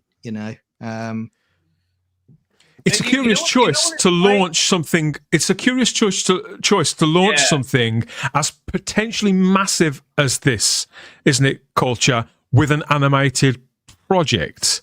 Have you caught this yet? And what are your thoughts? I watched the first episode, much like everybody else here has said. I mean, the animation's fine. It's not over the top. I've seen a lot better stuff coming out of Netflix. That's an entirely other conversation. The voice cast, as you mentioned, is top notch. I think it's interesting to have identified a color grading on this, and I've not seen that like you've described. But interestingly enough, I feel like I've seen this movie before, and I that's why I kind of opted out. I wasn't going to watch the second episode. I probably won't finish it, but it's just you can lose me rather easily if I feel like I've seen this before. you know, and you know, it's like, go ahead. I was gonna say, it's a real cross between what's it, Suicide Squad, and what's the one that was on HBO? The Grant Morrison one. Umbrella Doom Academy Patrol. or Doom. It's very much like Doom Patrol meets the Suicide Squad. Yeah, I think that's probably a good way to break it It's, down. neither of which is too original. You're right, but it's kind of like a weird. Okay, it's like he's opening up this like weird subterranean back door from his world into the DC universe with this. Like, I'm intrigued to see what his Superman will be like, but this is like the underside of the DC universe. I think the inverse is going to be a lot more fun. Sure, but consider this. I mean, he was about ready to be the guy that they were going to have do the cosmic stuff for Marvel. So, I mean, I feel like he may have gotten stuck a bit in that mindset when he took over DC. It is very odd, and this is to answer your question, Dan. It's very odd to start off with an animated project and where you need to hit a home run coming out of the gate. With something big, and to choose a television project was odd. I would have expected Superman to be the first salvo from the new DC.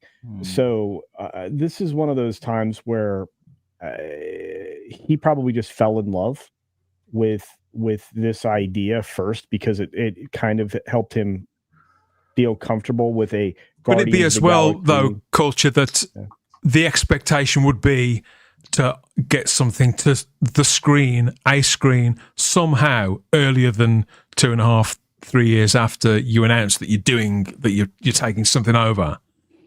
Well, it also concerned me that he was so far behind on guidance and writing, you know, to be fair, when he did take over. So it's I think, but look, I'm going to trust Gunn and Safran to deliver something quality on the big screen. I'm much less concerned with this. But yeah, I think if you want to deliver something fast and you have cheap animators out there that you can use across the globe, then, you know, maybe this was the fastest way to get something done. Because all your voice talent has to do is sit down for 8 to 10 hours and just deliver. Yeah. Well, what were you going to say, Z? I completely forgot what I was going to say. Oh dear. I think. Oh yes, I just remembered. Yeah. After the second episode, I'm not coming back to the series. I don't want to watch the rest. I'm not interested in it. That's what I was going to say.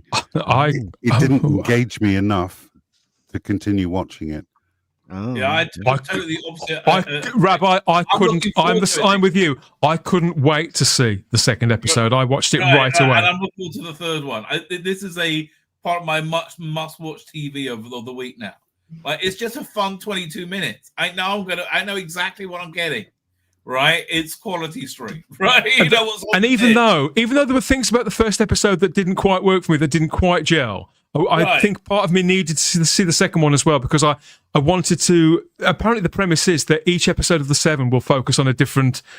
Squarely on a different member of the team. I mean, the way I look at this is that it's not a retread of the Suicide Squad any more than Suicide Squad was a retread of Guardians of the Galaxy. This is kind of the difference between this and Suicide Squad and these characters is the difference between the Justice League and the Justice League Dark. So the setup may be similar, but the twist is to it is discernible. It changed things. It flips things. Yes, but the Justice League Dark animated movie was really good. Well, that's another matter, isn't it? You know, I personally think this was absolutely excellent. I can't wait to see the rest. I had a good time. Subjective. That's my bottom line. If I had a good time, are they doing like Swamp Thing? I can't remember if they mentioned that on their Swamp slate. Thing's meant to be coming as a movie this time. It was on the slate. That seems to be the leap from this into the DC universe. Especially if they model on the early Animal Swamp Things, where you had the Justice League show up and stuff like that. There were a lot of connections between Swamp Thing and the DC universe, like the superhero DC universe. What is this show about? Is it just like the Suicide Squad then? Yes. Again, the premise is they can't use human beings, so these are all people who are not classified as humans. These are monsters. It's the same thing, Same Right. thing then. Okay. The monster Yeah. squad. Amanda Waller won't sort of take no for an answer. Won't so she bends the rules to send a task force M, and the M stands for monsters in this case. That's the premise of it. Right. Gotcha. Okay. So that's the idea. I mean, it's simple enough. There's nothing necessarily high concept about this. It does pretty much what you expect it to do on the tin. Gunn's voice is there. It's discernible, absolutely. And even though I really enjoyed it, there are some of his successes are present, which I kind of could have lived without. There was the odd bit here and there, which I thought, really? Well, but generally speaking, I felt it was stronger than I was expecting. I am a fan of the Creature Commandos. I am a fan, but I'm not. I actually own this. This is their first appearance in DC Comics all the way back in 1980 in Weird War Tales number 93 by J.M. DeMatteis, and Pat Broderick was the artist on that. Man, They were really great stuff. Did the Mantis? Just Yeah. very, very quickly, word of warning for those of you with little ones. The show is not for kids at all in any way. Oh no, Really? Yeah. no. That was, I mean, that's the thing, isn't it? You're looking at these characters, they're part of the DC horror line now, and they bring them back now and again for miniseries here and there. So they haven't been characters that have been consistently in print the entire 4 decades of their existence. They're fringe characters, which does give Gunn a certain amount of freedom, doesn't he, to do things with them that he couldn't do with somebody like, I don't know, like Wally West, never mind Clark Kent, Superman. So you've got that freedom, which I do enjoy seeing that. But then there's the tonal thing as well, which isn't going to be to everyone's taste.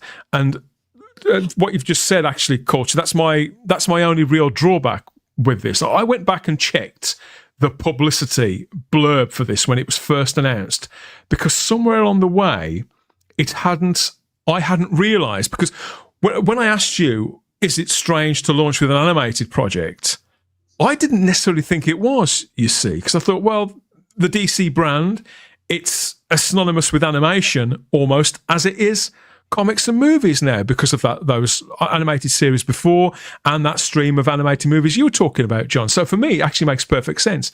But what I think hadn't made it through to me, or I'd just forgotten, because 2 years is a bloody long time, is that this was and is full of adult content. Because when I watch something like this, the first thing that I tend to ask myself is, who is it for? Whether I've enjoyed it or not, it's one thing. That's, again, that's subjective. It's kind of by the by. But who is this actually for?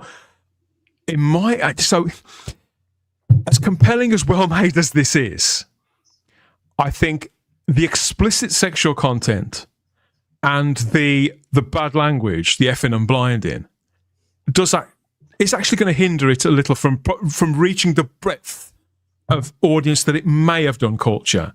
I think you can have stuff like this, which is edgy and dark in animation, and be perhaps scarier than it could be in live action for, say, 9 to 13-year-olds. Right. And so why close them off from it? Why make it inaccessible? Because any parent is going to look at this and say, there's no way I'm going to let my kids see this. I wouldn't have let my kids see this. I think that's the point. He's made it naughty. He's made it the thing that, he's made it a little bit transgressive. Because to be fair, Rabbi, it is in the press release. This is an adult animated show, and I'd either forgotten or not noticed or what, but I was quite shocked by it. I think my concern with it, guys, is that I would say that the word brand synergy comes to mind for me. And I think to myself, look, DC's not had the best time. DC Comics has not had the best time in the last 10 years or so, and it's starting to be a bit positive lately. But I'm thinking about, the future kids that are going to be buying comic books, and I know it's edgy, and we had some of those films in the 80s where we weren't allowed to watch them, but we did watch them. But I just think kind of what you were saying a few minutes ago, Dan, you can create a show that is edgy without all of that stuff in it. And I think that's a big miss potentially for getting new people to get into DC Comics, or kids to get into DC Comics. And only time will tell, won't it? But You know, I honestly, I think the mainstream comic industry has destroyed itself. Right? It's like I think the hope of getting everybody into reading comics is like this. I gave up years ago, but has the quality improved? I mean, it's just like the DC's improved. The DC's putting out some good stuff right now. Yeah, I've got superhero comics on my pull list for the first time in years. But just going back to this though, I mean, the thing about the explicit content is that it needn't be there. I can't remember how much of it you said you'd seen, Culture, but you could have quite easily have told the same story in mostly the same way, and it being just as playful without those. There's an explicit sex scene in episode 2, I think it is, which is fun for me, I suppose. But yeah, I don't know. I just think it could represent an error of judgment that I can't see it costing the brand masses in the long term. But I think it's a pity. I think it's a pity to limit this when lads and dads could have sat down and watched it together.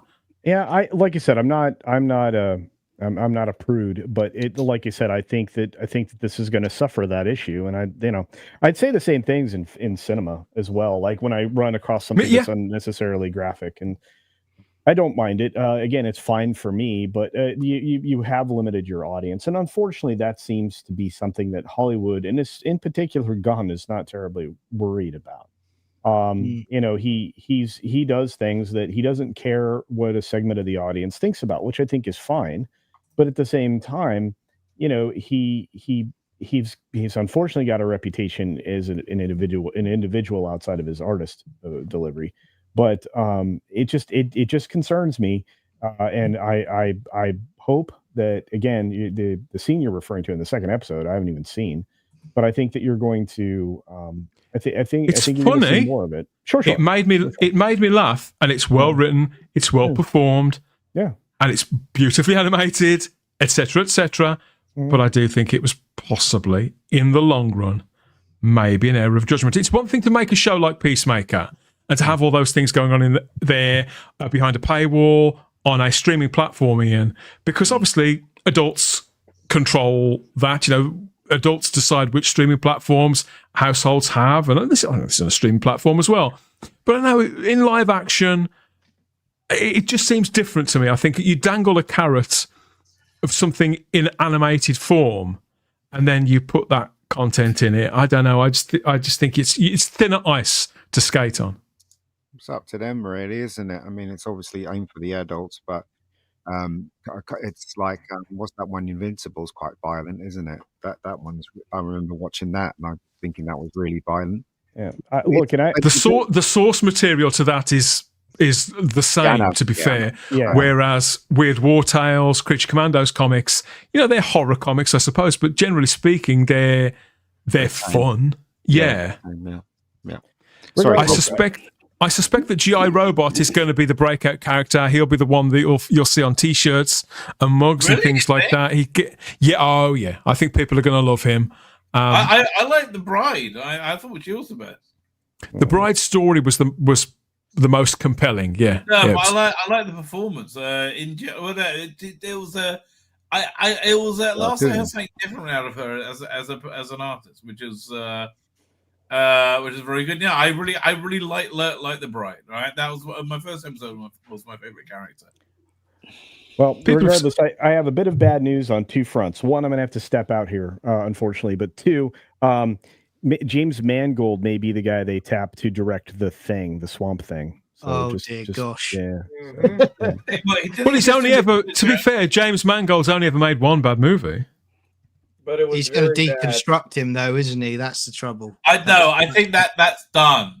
I think that there's nobody saying deconstruct. I think I really have. I trust James Gunn enough not to. I do think it's somewhat egotistical. He put himself in the titles. That I thought was weird. He had him animated into the title sequence. Which, I guess you'd be fun if you can, but he did. Yeah, I was surprised by that as well. But it's one of those things you see it, you think, well, why not? Why do that? Well, why not? Is he going to be like the Stan Lee, right? Like be like omnipotent and everything. Like it was always fun seeing Stan Lee. I think it could. You know what? I think Gunn spoke this week because somebody was pressing him about, oh, well, does this mean that Peacemaker is not in the same universe as Suicide Squad, and the Suicide Squad is not in the same universe as Suicide Squad? And I didn't say he lost his temper or lost his cool, but he said, look, you know, these are all made up stories at the end of the day. This is all meant to be fun. Don't sweat it too much. I think lessening the connective tissue that may hold back story and may, at the end of the day, just give people a good time, whether it's for 22 minutes or for 2.5 hours. I think that should be your most overriding concern, not whether something connects to X, Y, or Z that was either made 3 years ago or that you might make in 3 years' time.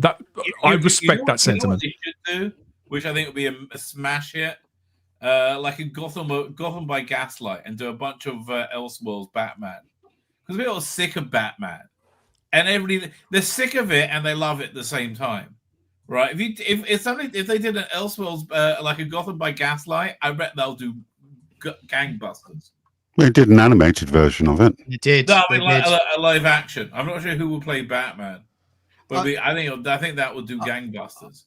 I think the trouble they've got though is the brand with Batman now is just confused at the the about what's going to be in going forward or what's going to be out. Oh, adding another one in would throw people for a frenzy. Well, but you've already got. I was supposed to go, but you've already got the Batman Noir coming out. Yeah. Oh, I forgot about that. Batman Noir. Yeah. You have Spider-Man Noir. You have Spider-Man Noir that has been. I think that's with Cage, right?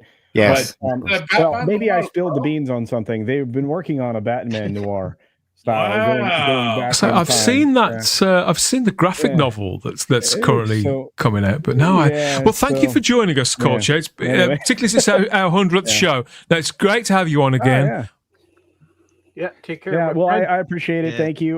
Do feel free to stop by sometime and say hi.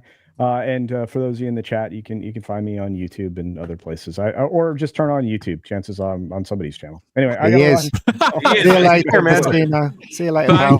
Thank you again, Coach. It's been a pleasure. Yeah, and congratulations, Bye-bye. 100 episodes. Cheers, mate. Take care. Good guy.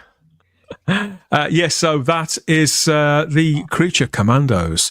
Presently, it is. I was under the impression it was coming to Amazon Prime in Britain, but I could be wrong. Because there's I'm noticing now that stuff that's been on Amazon that you had to pay for is now ending up on Netflix. Like, for instance, that Megan, what was it, a film where she's a robot? That was on Amazon for a long time. You had to pay for that. Now it's free on Amazon as on Netflix. So a lot of stuff is going there. Yeah, a lot of stuff's going.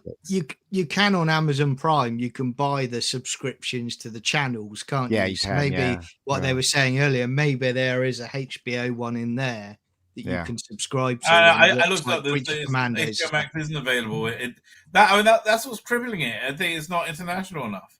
It's like on Amazon now, the 3 Indiana Jones I always forget about it. Originals are on Amazon for free. You know what I mean? Okay. So there you go. Oh yeah, because they came off Disney, didn't they? They did, yeah. Like why? Like Amazon should have the Bond movies as their like. They do. No, for free. It's for free now. It's for free on Amazon now. You say now is my point. They do it like Christmas. They should have a whole James Bond page. And you should have all the Blu-rays, right? And there's a lot they could do there.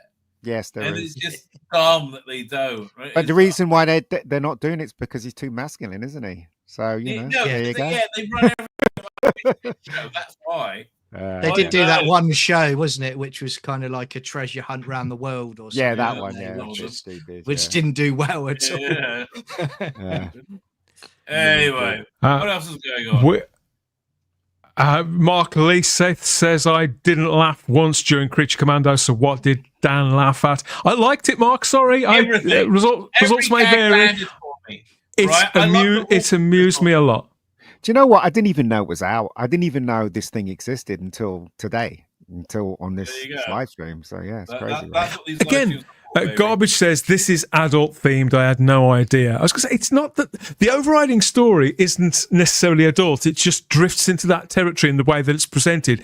And as I say, they could have quite easily have not had those words, not had that content in. Wouldn't affect the story in any way. Put two fingers up. I think they wanted to do. They wanted to make have that like bad boy feel. I agree with Lord Thoth here as well in the live chat as well, because when I was asking myself who is this for, okay, well it's clearly not for families. It's not. It's on a streaming platform in animated form. There's people out there who won't watch animated stuff, Chris. Who say if it's not live action, they're not interested. I agree with Lord Thoth that this is made for DC fans who already know the characters, and for geeks like us, that James Gunn and David Safran and DC Studios and Warner's are actively trying to court us into their corner so that come May, June, when Superman is released, that we will be better placed, that we will be to support them, I suppose, than to think, well, okay, if they care about what we think, then we will give them not an easy ride, but we will be generous in our welcoming of the live action stuff. I mean, Dan, similar to you, and you know how much I love DC, and I think I don't know yet. I'm going to watch it anyway, but as long as there's not messaging in it as such, I mean, I've been crying out for something that's good. So I've been crying out for something that doesn't have the messaging and is something that I can sit down and enjoy. So, if this gets me back on board with there could be even better stuff coming down the road, then, I've got something to watch again. That's what I want, because you guys, you've given me Silo tonight, and you've given me Creature Commando, so I'll be all right. I'm going to be okay. I've got 2 new shows to watch. Yeah, I do recommend this. It doesn't give a great indication of what to expect from Superman next year, but James Gunn he's just as confident with these characters as he has been on anything else that we've seen him work with. So that has to be a good thing. I personally think it's a lot of fun, as I've said before, and it's better than I was expecting, come to think of it. The only drawback, my only question is, did it really have to be this restricted to adults only? Let us know what you think out there. So it's on Max in the USA, and for other countries it's turning up in various places. Adult Swim have it in Canada, Chris, whatever that is, and Joy Cinema in India. So I've got a list of places that people can get it. Is that a full cinema and DC? It sounds like it, doesn't it? So dodgy. I'm not traveling to India to find out. Exactly. Oh, you don't know what you're going to step in. But it'll be sticky. Superman merchandise has started to appear on shelves, so there's badges and things, I suppose, for the Christmas gifting season have started to turn up, but that's all for the time being. Hopefully we'll get that trailer sooner rather than later, because I can't wait to see it. But it's still a few weeks off. How could this be bad? I'm sorry, look at it. How could this be bad? This is perfect. I like it now. Yeah. Come on, Gunn, pull your finger out. Give us something DC related and live action for Christmas, I please. can't bring myself to hate anything with a puppy. So yeah, Gunn, as I said last time, you won me over. This is the time when Batman actually says he doesn't smell, doesn't he? You probably didn't get that joke, did you? Yeah. But honestly, this is what they should do with Batman. They should do a Batman Christmas. Wouldn't that be funny? Right, it's like Batman Returns. Batman they did, yeah, Batman Returns. Yeah, that is Christmas. I guess so. Batman, Yes, I should watch that. A very depressing Christmas Batman, but an awesome Christmas Batman. They did one last year. It's called Merry Little Batman. Is that a cartoon? Yeah. I would assume. Didn't see it. That's how much it gets out, I suppose, to the public. So I didn't see it. I didn't mind it. It was okay. Was it? Oh, okay. I think I'm going to climb the wooden hills of Bedfordshire. Right? It's knocking on for the rabbi. I'm knocking off. She cried. I'm falling asleep, and I think the only other thing you want to talk about is Skeleton Crew, which I haven't seen, because it just looks like really. No, we can talk about that another. We can talk about that another time. It'll be. But no, not for me. I'm going to go over to Chris next, because he's got something he wants to tell us about. Oh yeah, I forgot about that. So first of all, Rabbi, care. thank you for your company. Great to have you on again. Thanks for helping us mark 100 editions of this show, and we'll catch you again soon, no doubt. All right, very good. Total pair. Have a good evening, everybody. Bye-bye. See you later. Bye-bye. Okay, yes, there he goes, the Rabbi from another planet. He burns himself out again, as always. What else have we got? Let's have a blast of this. Yeah, home media and our friend here again. I bought this Scotch videotape back in 1984. Do you know, it was guaranteed for a lifetime. They said it didn't matter how many recordings I made, every one would be as good as the first. Well, I had my doubts about that at the time. But I don't know. I'm beginning to believe it now. Every recording as good as the first, or we'll give you a new tape. You can watch Scotch forever.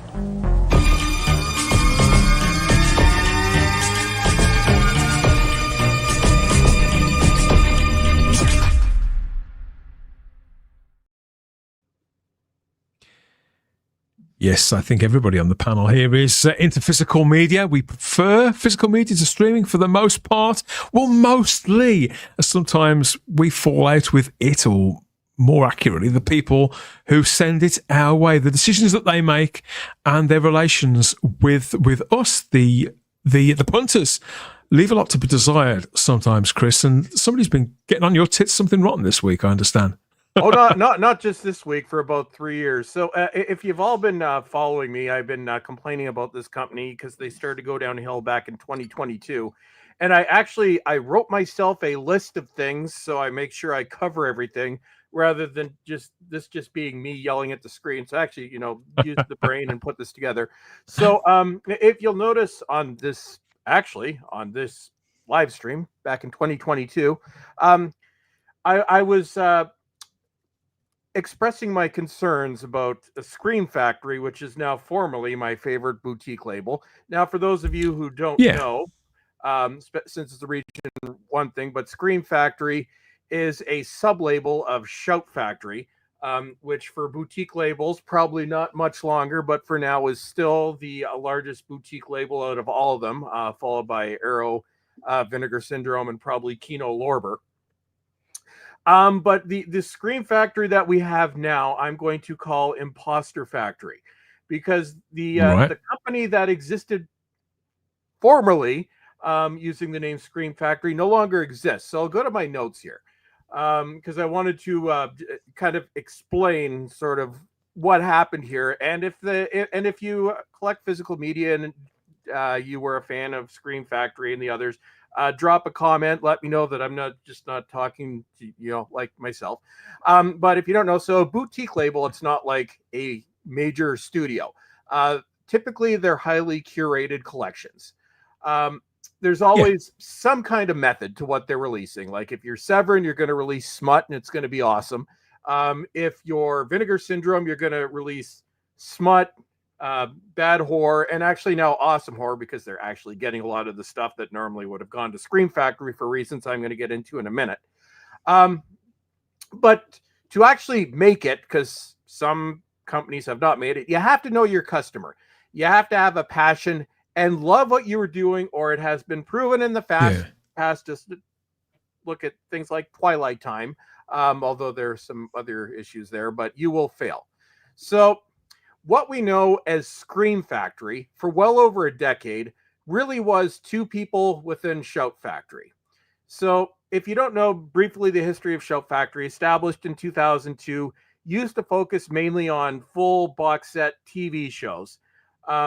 And they got into releasing movies in the very early 2010s. And there were two people that were key to this and then eventually became key to Scream Factory. But the most important person, I'd say probably in the history of horror physical media boutique labels, is a gentleman by the name of Cliff McMillan, who was hired by Scream Factory around 2009, or hired by Shout. He was the one that talked them into releasing movies. And what happened is he had worked with, he'd been the head buyer for Tower Records in the US for years, several others. If you remember BCI Eclipse, they put out the He-Man series and all that animated stuff. He was responsible for that. So he had connections with all the major studios, Fox, Warner, Paramount, whatnot. So he had begun acquiring titles, and they had acquired under him a lot of horror titles. So they'd gotten the rights to Psycho 2 and 3, Halloween 2 and 3, They Live, Terror Train. Some big movies, important landmark films in the genre. Yeah. And so what he had done is he had convinced the powers that be at Shout Factory. I'm like, you know what? We have enough horror stuff that we can create a sub-label. So in 2012, Scream Factory is launched. And the other person who was important to what this company became was another gentleman by the name of Jeff Nelson. He handled marketing. So if any of you that know Scream Factory, they always had amazing covers back in the day. The release cycle, it was all quality. That was Jeff.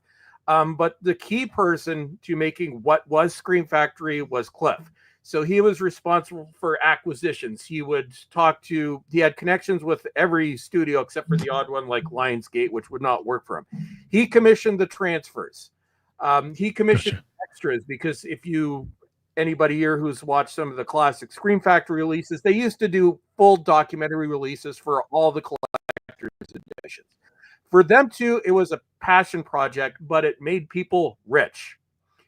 It was Scream Factory that turned Shout Factory, now Shout Studios, into the biggest of all the boutique labels. They were also the first of the boutique labels. And what you're seeing right there, that's a lot of their classic films. This picture dates back to around 2017, which we're in the middle of what was called the golden age of Scream Factory. The Prestige line, I mean, the artwork is so distinctive to them. Well, that as was Chris. That was commissioned by Jeff, and he would hire different artists so everything didn't look the same to commission these amazing art. And these are some of the best titles we'd ever seen.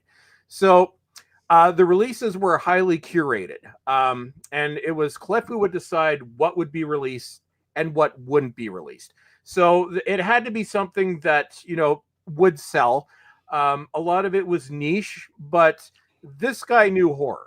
At one point, they were putting out, between their collector's editions and their standard editions, 5 releases a month. Most of them, with the rare exception, the transfers were done by Scream Factory, supervised and headed by Cliff. And he would not use DNR, digital noise reduction, for those of you who don't know, unless it was absolutely necessary. Typically, if there was something was really grainy to the point that you couldn't see it, but other than that, they had a no DNR policy.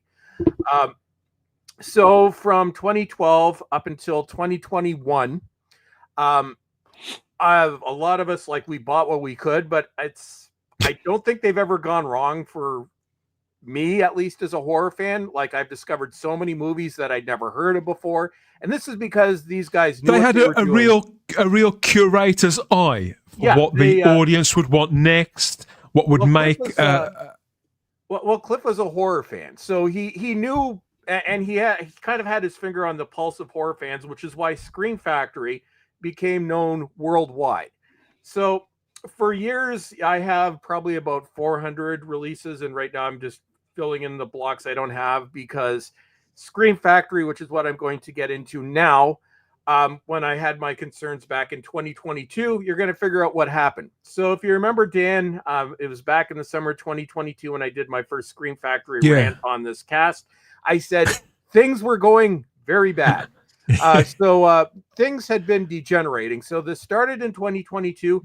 Briefly, they went back to not being crap for about 6 months in 2023, and then they completely fell off a cliff. So I've got... in point form here, so I cover everything, sort of the things that we had been noticing. So first is the back catalog. So not so much the collector's editions, which is mostly what you're showing right here. What most of us loved about Scream Factory was the bulk of their releases. They weren't collector's editions. They were obscure films.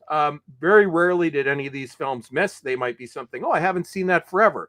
I've heard about this. I've never seen this before, but it looks awesome. Very rarely would they put out a bad release. What we noticed, and this started in 2022, is those regular releases started disappearing. So, just the non-collector's editions, that amazing back catalog started to disappear. And then in 2024, almost around March, they've disappeared completely. That back catalog no longer exists. They're not putting out these rare titles, which is what made them money. And they do make money off this because people like me would buy them. They were not cheap. And they were quality. They did the transfers generally. Well, also, Chris, you'd want to not fill gaps in your collection as such, but you'd be more likely to give a brand like that a kind of benefit of the doubt and think, well, if I enjoyed these releases, perhaps I can pick up something, take a bit of a punt on something. Yeah, well, it's, generally if something did come out, I'm like, I've never heard of this before. But because you had people that knew what they were doing releasing this stuff, I'm like, I'm going to take a chance on this. And I think other than cat people and garbage pail kids, I don't think they've ever steered me wrong. But starting in 2022, it started to diminish. So those single, back catalog deep cut releases start to disappear. And then what we did find, or sort of the last batch of them, they weren't even being, you couldn't get them in Amazon, you couldn't get them in Best Buy, you couldn't get them anywhere. They started to sell them as exclusives on their website. And used to be that exclusives would be something that's like really rare, a collectible. No, these were things that normally would have gone into stores being dumped on the website at absolutely ridiculous prices. Then they started doing 4K upgrades in 2019. It was just sort of like a sub thing where it's like, okay, we're just re-releasing these, but that's not what they were focusing on advertising. It was just an option. Then we start to notice constant 4K upgrades of everything. Then you'd get steelbooks of the 4Ks as another option. And some of these they'd already released multiple times. Then when they would come out with new releases, rather than that amazing back catalog, they would come up with 4K collector's editions that nobody wants, like the Carrie remake.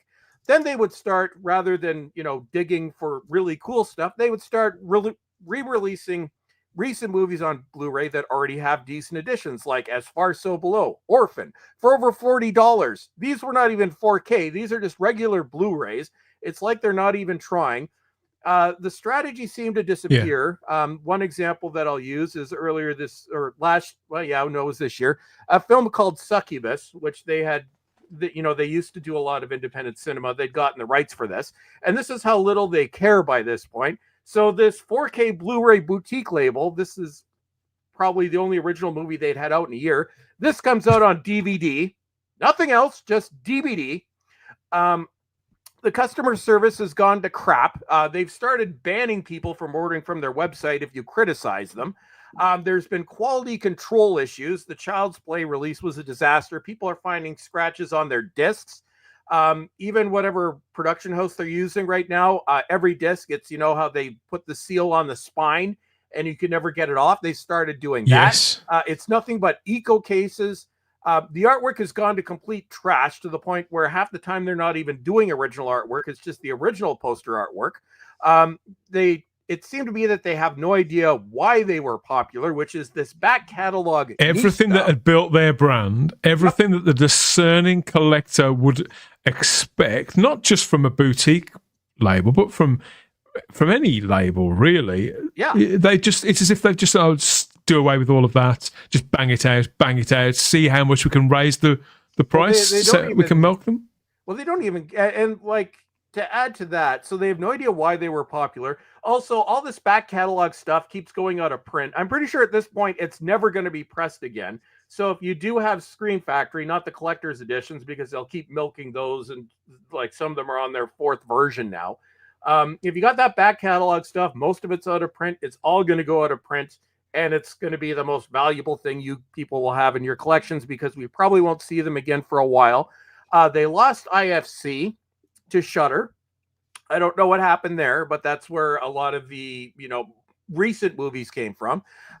They just, Studio Canal, something happened there. So that includes half of the horror Hammer stuff for Region 1 is now lost because that was licensed through Studio Canal and Scream Factory. Kino Lorber has picked up a lot of that. They're not even trying. Their big deal used to be the Shocktober sale. Now it's like, okay, well, there used to be a whole month. They do all sorts Yeah, of you cool said what a things. disappointment that was Yep. this year as well. So that's gone to crap. So basically, the summary of this is the company has gone to complete and utter shit, at least the horror side in terms of their releases. Now, all it is 4K re-releases that we already have the Blu-rays. I'm not going to pay $50 for a movie that I paid $40 for only a few years ago, and the Blu-ray is perfectly fine. There's no new releases. This also, it costs them nothing to put these out because when Cliff was transferring this stuff, they did it in 4K. So it's basically, we'll put this out for $50, Yeah. put no effort into it, and it's just a money cow. And people started to notice this. And then this week, actually, I have one example too of just sort of how contemptuous they were of their fans. So if anybody remembers a movie called Unlawful Entry from 1992, Kurt Russell, Ray Yeah. Liotta, Madeline Stowe, brilliant movie. Finally gets announced on Blu-ray. I'm pretty sure this was originally commissioned by Cliff, and then we could see how Scream Factory eventually screwed it up. So this, of course, big demand goes, oh, this is going to be a site exclusive, and everybody's like, well, maybe it's because, you know, they're limited to it by their contract. No, because that sold out in the day. Then they put it back into print for another $1,500. So it was just a money grab. This thing I did buy it. It cost me $50 just for the one movie. The transfer looks like it came off a VHS.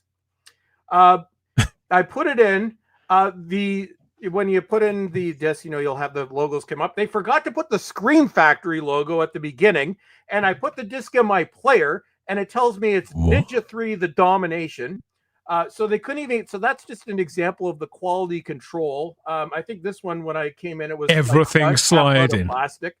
I think, Chris, you know, from hearing you say this as well, I mean, I've been umming and ahhing about it, and I think we've talked about it before about the fact that I've been keeping an eye on sort of like 4K releases. Yeah. And I was always buzzing to get the 4K releases, but for the last few where there's been issues with them, I am getting to that point now where I think I've got good quality Blu-ray Don't upgrade. versions That's- now. Yeah. Don't That's where I'm upgrade, going. and I think to myself, look, I've got access to them on streaming. My eyes are going, so I don't see the detail as much as I used to, but I've still got those Blu-rays, so I know I've always Stick got with them the Blu-rays. me. They're perfectly Yeah. fine. Blu-rays are better. Well, what I they think did, the AI stuff is really, really. It does. It contentious at makes all the moment, isn't it? wrinkles. I mean, even though it's very detailed, the AI stuff, it makes all the wrinkles of people's face accentuate a lot. Everything about them, so it just doesn't look natural. I don't. I like my natural film. Yeah. But same here. what Scream Factory did last week, well, this was actually Shout Factory did this, and this for a lot of us was the final straw because they decided to get to political. So then this is what caused me to do my research, and then I'll tell you a main reason why everything has gone to crap, but this is also one of them. So there are multiple on my Cultivated Media X account. That's where I follow all the boutique labels, and I have them all the bell rings so I can get notifications of when exclusives or something are come out. So I've got like Arrow, I've got Kino Lorber, Severin, Vinegar Syndrome, Scream Factory. I start to notice after like a couple weeks, I'm like, hey, I'm not getting anything from Scream Factory from X, and I'm not going to go back to Facebook. So I look at it, I'm like, what's up? So then I see the last post was like November 18th. And it was just a repost from Shout Factory, which is their main account. They've stopped using Twitter because they don't like Elon Musk and they want everybody to go over to Blue Sky. This has not gone over well, and people are now starting to notice that they disappeared from Twitter, and they're starting to notice why. And since most of their customer base are like our age, they're not going to take well to this because it was Gen X that put Trump back in office. If you look at the demographics, which is their customer base. So at this point, I'm like, I'm done. So the last point I will make is, why did everything go to crap? Well, Jeff left Scream Factory a few years ago. That's why the artwork started to go to crap. But you can time it as to when Scream Factory disappeared, from what I can tell, in 2022, and this is confirmed. He's done interviews around late 2022. Cliff left Scream Factory.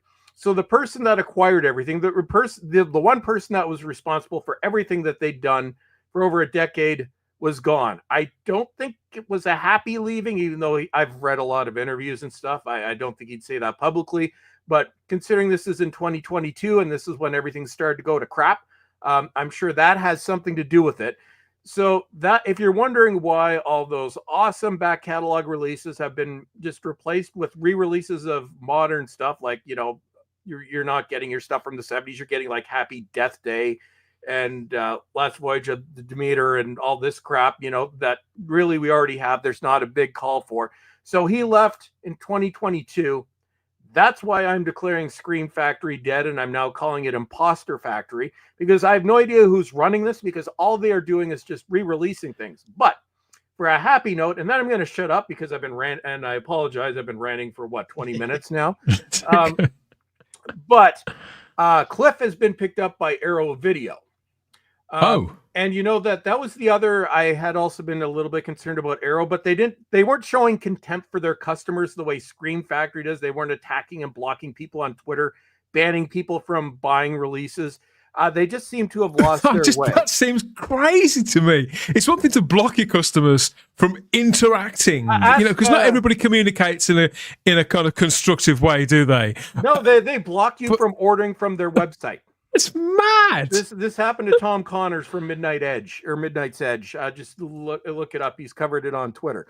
But so Cliff is now with the main competitor, Arrow Video, which I'm back to loving Arrow, because they had not been attacking their customers. People had just been saying, well, I'm a little concerned. What happened to horror? Why aren't you doing horror anymore? And I think they actually listened to their customers. And this was, I think that he'd been there for like a year before anybody found out about it. So I think he was very frustrated with Scream Factories. Like, he hasn't said this, I'm just gathering this is what it was. So Arrow Video picked him up. And then all of a sudden, now we're looking at the stuff that he's commissioned. And I'm like, oh, Arrow Video is starting to put out interesting stuff. And the most exciting release I've seen announced probably in the past couple of years, coming out in January from Arrow Video, The Incubus with William Shatner from 1966. It's a film that was lost for years. A terrible print was found and put out around 2001. But they've recently rediscovered an actual print. So I think this is one of his first announcements. And this is something that me and myself, so a lot of people a genuine lost classic that there's real appetite for. This is the beginning of his reign at Arrow Video. This would have been a Scream Factory thing. So I'm going to shut up now because I know a lot of you are not physical media collectors. But I wanted to just sort of break down what happened and cover everything. So it does seem like there's some. I mean, it's disappointing when a brand that you've followed, that you've become, that you felt was like your thing. The kind of place where when you hit up the website, you get a bit of you get those sort of excitement, you get tingles, think of what have they got this time. It's a pity when something like that either actually, what is worse, when they disappear completely, John, the way that Network did, or when they lose shape, lose their identity in this way and forget about their own customers. I think that this is far, far worse than what happened with Network. And it just seemed like there's a bit of a happy ending. But if Arrow are going to take this creative, who clearly is the one with all the passion and with the real eye for what the customers want, it seems like a happy ending. You're right. I mean, it does. It does. I mean, you're right. I mean, I was brought up, in working in the industry I work in, and it was drilled into you. Customer is always right. But we're in an upside down world now where these companies seem to think they have the right to just block and be selective on who they want to sell their products to. No, it doesn't work that way. These people keep your companies operating. So it's just baffling. And it's not the first time I've heard it. It's happened quite a bit over the last 10 years. So I hope there's a bit of sanity that comes back to boardrooms where they actually say, not this what one. the hell are you guys doing? Well, one thing that I wrote down, which I think is telling. He, in one of his an interview he did on YouTube earlier this year, he could say, or he was saying, he can tell when things are going to go very badly and he can see the direction things are going. And he used the example, he left Tower Records in 2000. He was their main video buyer. And at that point, Tower was expanding too quickly. He could see the writing was on the wall. He's like, this company's going to collapse within a few years. He leaves at that point. He goes over to BCI, and Tower Records goes out of business within 4 years. So he didn't specifically say Scream Factory, but he's like, I have a habit of seeing the direction, the way the wind is blowing. And this has happened a few other times in his career. So I think what he's hinting at without saying it is he could see exactly where Shout Factory as a company was going, and the fact that they've now gotten political. I think nobody is too big to fail. Their days as being the biggest boutique label, I think, are over. They are going to be replaced by either Vinegar Syndrome, Arrow Video, or Kino Lorber, who are very close, and those companies actually appreciate their customers. So it's frustrating, but I'm glad I have those movies. I'm glad I spent the time collecting them, because a lot of them you can't get anymore. When I look at that picture, it makes me sad, because this is what they used to put out, and now they just put out last year's. Basically, they're putting out scraps from the studios. The 4Ks that the studios don't want to put out, Scream Factory will take. So it's I am sad, because it's like when when that British show I don't mention by name, when that went to complete crap about 7 years ago. I kind of feel the same way with Scream Factory, because this was a company that we all loved. It was an event every month when the new releases got announced, and we're watching it again, something that used to be awesome, something that used to be at the top of its game, just literally turned to complete crap. We've watched it again, and why would you go political now? I'm like, when everybody else is giving it up. Yeah. See, have you got a brand like this that you've got a strong sort of allegiance or affection for, that you've seen this kind of thing happen to? And do you collect physical media as well? I don't think I've ever asked you. No, I do collect physical media, but only on the animated movies that I really into, like the DC stuff and TV series I like to collect. I've still yet to pick up the Blu-ray box set for Blade 7. But that's definitely on the list. Because this is every collector's worst, kind of almost their worst nightmare, isn't it, that Chris is talking about? Well, here I want to plug, but I do want to plug the alternatives. So had this happened, say, I don't know, like 2015, 2016, it would have been a disaster, because they were the only game in town. There were no other options. But you can see that as Scream Factory has dropped the ball on everything, the what's being released from the other labels have gone up. Vinegar Syndrome seems to be picking up a lot of the obscure stuff that I'm sure a lot of these studios said to Shout Factory. I'm like, we have these great releases. No, we're not interested. We'll put out the Carrie remake in 4K. So Vinegar Syndrome, do you want this? Sure. Kino Lorber, and horror is not even their main focus. It's just one of the genres they carry. I think I picked up more horror from Kino Lorber. They've actually got a whole new line. It's called Kino Cult, mainly horror movies that they started about a year ago. And I think it may have been because they knew what was going on in Scream Factory. So a lot of cool releases there. So when they recognize the market leader, the preferred brand is going down, it's okay, quite understandably. Here's and Arrow Video is going to be the main beneficiary, because other companies are getting some of the less titles, and Arrow Video now has the person responsible for building Scream Factory. And just shortly after he gets there, we get Incubus, and they won't say where the print came from, but I wouldn't be surprised if Cliff was actually the person that discovered that print, because he knows where to look. So I'm optimistic, because it's going elsewhere, but I will miss my Scream Factory, which I'm now calling Imposter Factory. So for 2 years, you've been watching me bang on about this. Well, this is my conclusion. Scream Factory is now a dead company. RIP Scream Factory, but we have Arrow, we've got Severin, we've got MVD, we've got Vestron, we've got Imprints, we've got Umbrella. Like there's tons of options now. So their loss, their incompetence is everybody else, and I don't feel sorry for them after the Blue Sky trick. I'm like, you just gave all your people the finger. So this is I think this is basically, if you remember back in the day, I used to do off the cuff videos and I'd have my little points. You just basically got a 20-minute old school Bulls Trek non-scripted video. So there you go. Clip this. There are people in the live chat, though, Chris. Clearly, people who are of a similar mindset to you, that have been on the same kind of journey. Matt Potts in the live chat. Now, Matt's on his holidays at the moment on the mainland, but he's dipped in here quite clearly. Scream Factory, region lock, everything. Yep. Even 4K. He declares there. Wendy there from the Department of Wendology is in, and she's opened a bottle by the looks of things. Excellent to see you there, Wendy. Matthew Powder said that network had manufacturing issues. Not that I'd seen, not that I'm aware of. I mean, they've been gone nearly 2 years now. I've had there have been a few issues. I think network, it was mismanagement, I think, is what eventually killed them.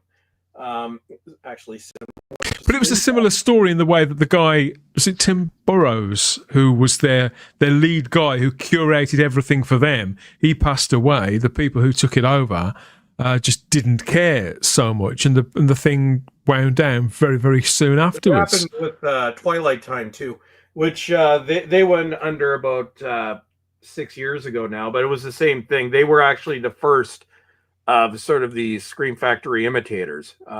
And I can't remember his name now, but it was one gentleman who basically ran this by himself. He passed away, and the family ended up folding the company, because you need that rare talent to know what to release and know what your customer wants. Talent and passion, yeah, that belief in customer service, holding up those standards. Dalek Lives Matter says that Arrow do nice cover packages as well, so that's obviously a good sign too.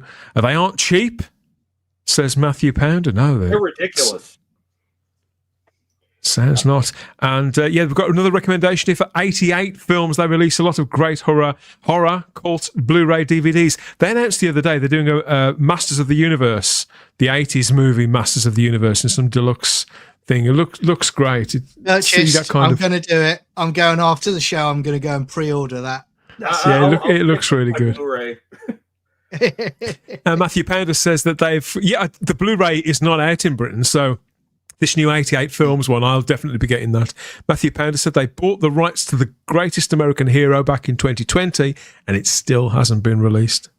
If you want to get pissed off, so Scream Factory, Shout Factory owns half of Roger Corman's catalog, roughly about 300 movies, like the bad ones, but some good ones in there. We're never going to see those because they just keep releasing the same 7 over and over again. So not only, and that was actually, it was Cliff who negotiated that deal directly with Roger Corman.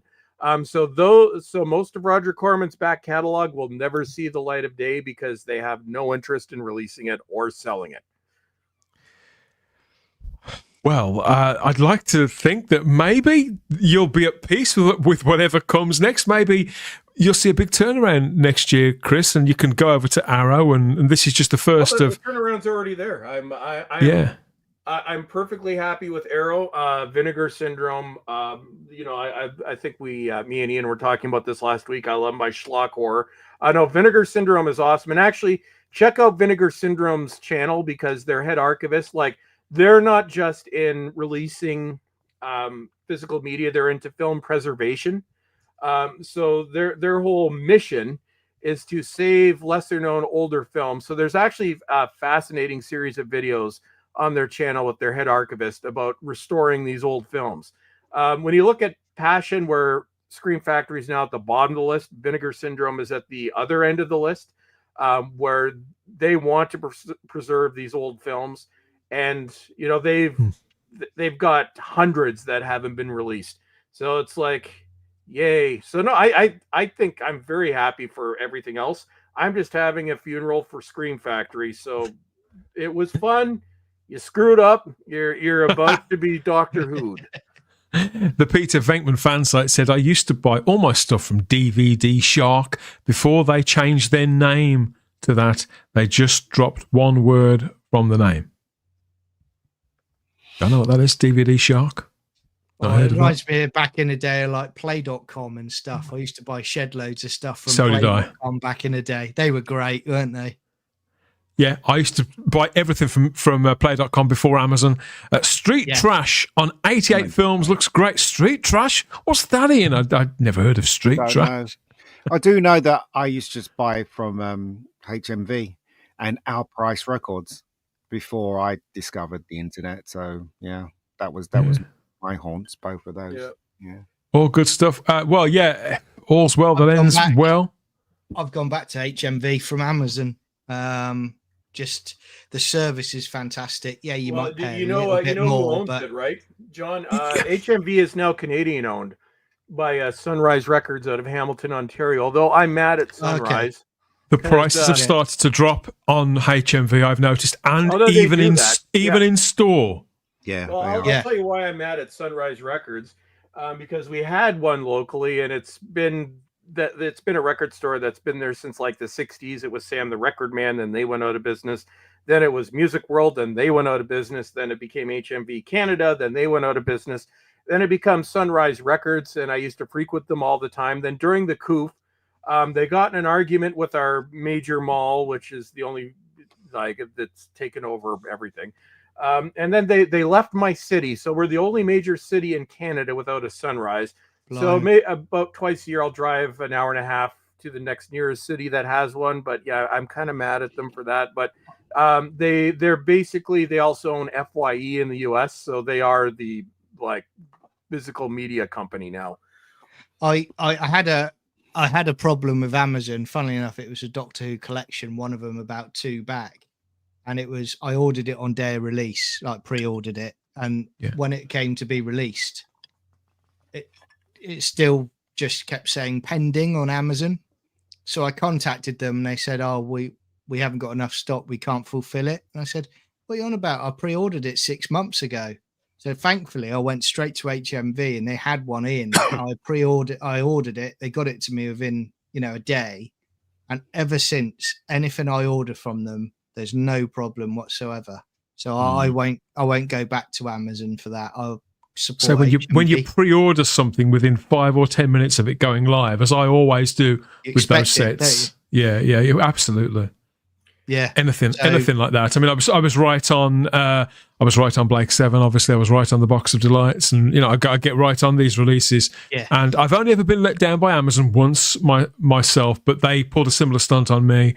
I think that was a Doctor Who set as well, so I was waiting days and days and days, which, as it happened, didn't particularly bother me. But because I wasn't going to watch it anytime soon, but the principle did irritate me. I thought, well, I couldn't have ordered it quicker. Generally, I haven't had any bad experiences with Amazon, but it does sound like lots of people have. And HMV, I've noticed they are upping their game quite a lot, and Zavi too. Yeah, definitely.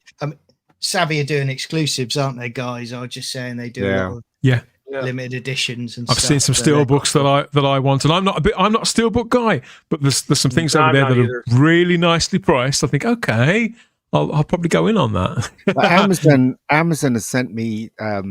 Amazon's quite nice to me, actually, because I remember ordering the Peter Davison box set, and they sent it to me. Now, they tried to send it, but they couldn't send it to me. And then they sent it to me. Then they sent me another one because they forgot they sent me that one. Yeah. That's my problem then. You got my copy. Probably, yeah. So I've got 2. So there you go.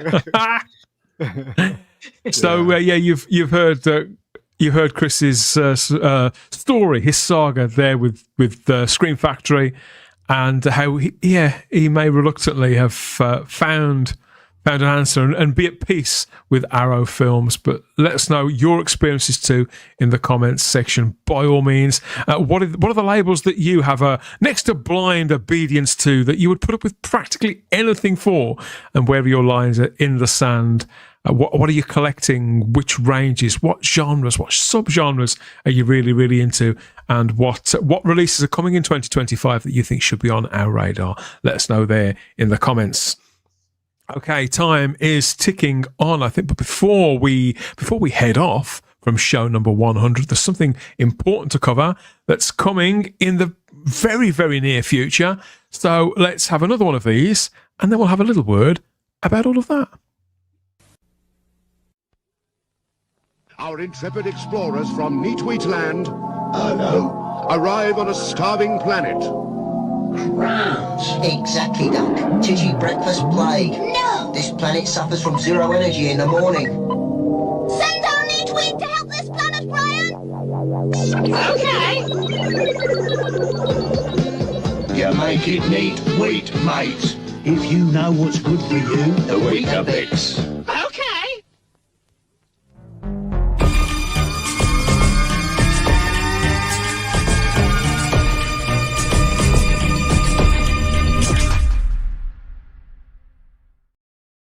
Was that Bob Hoskins' voice?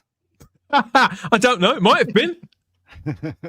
Maybe it was pre Who Framed Roger Rabbit, so maybe he was the little Weetabix bloke way back then, whenever that was. Yes. So we've gone from streaming shows and upcoming movies to boutique physical media labels, and we're going to close out with a bit of news from the net coming to your devices in fact it'll probably be with you by the time you watch this stream, but coming in real time in about half an hour's time is a very special project.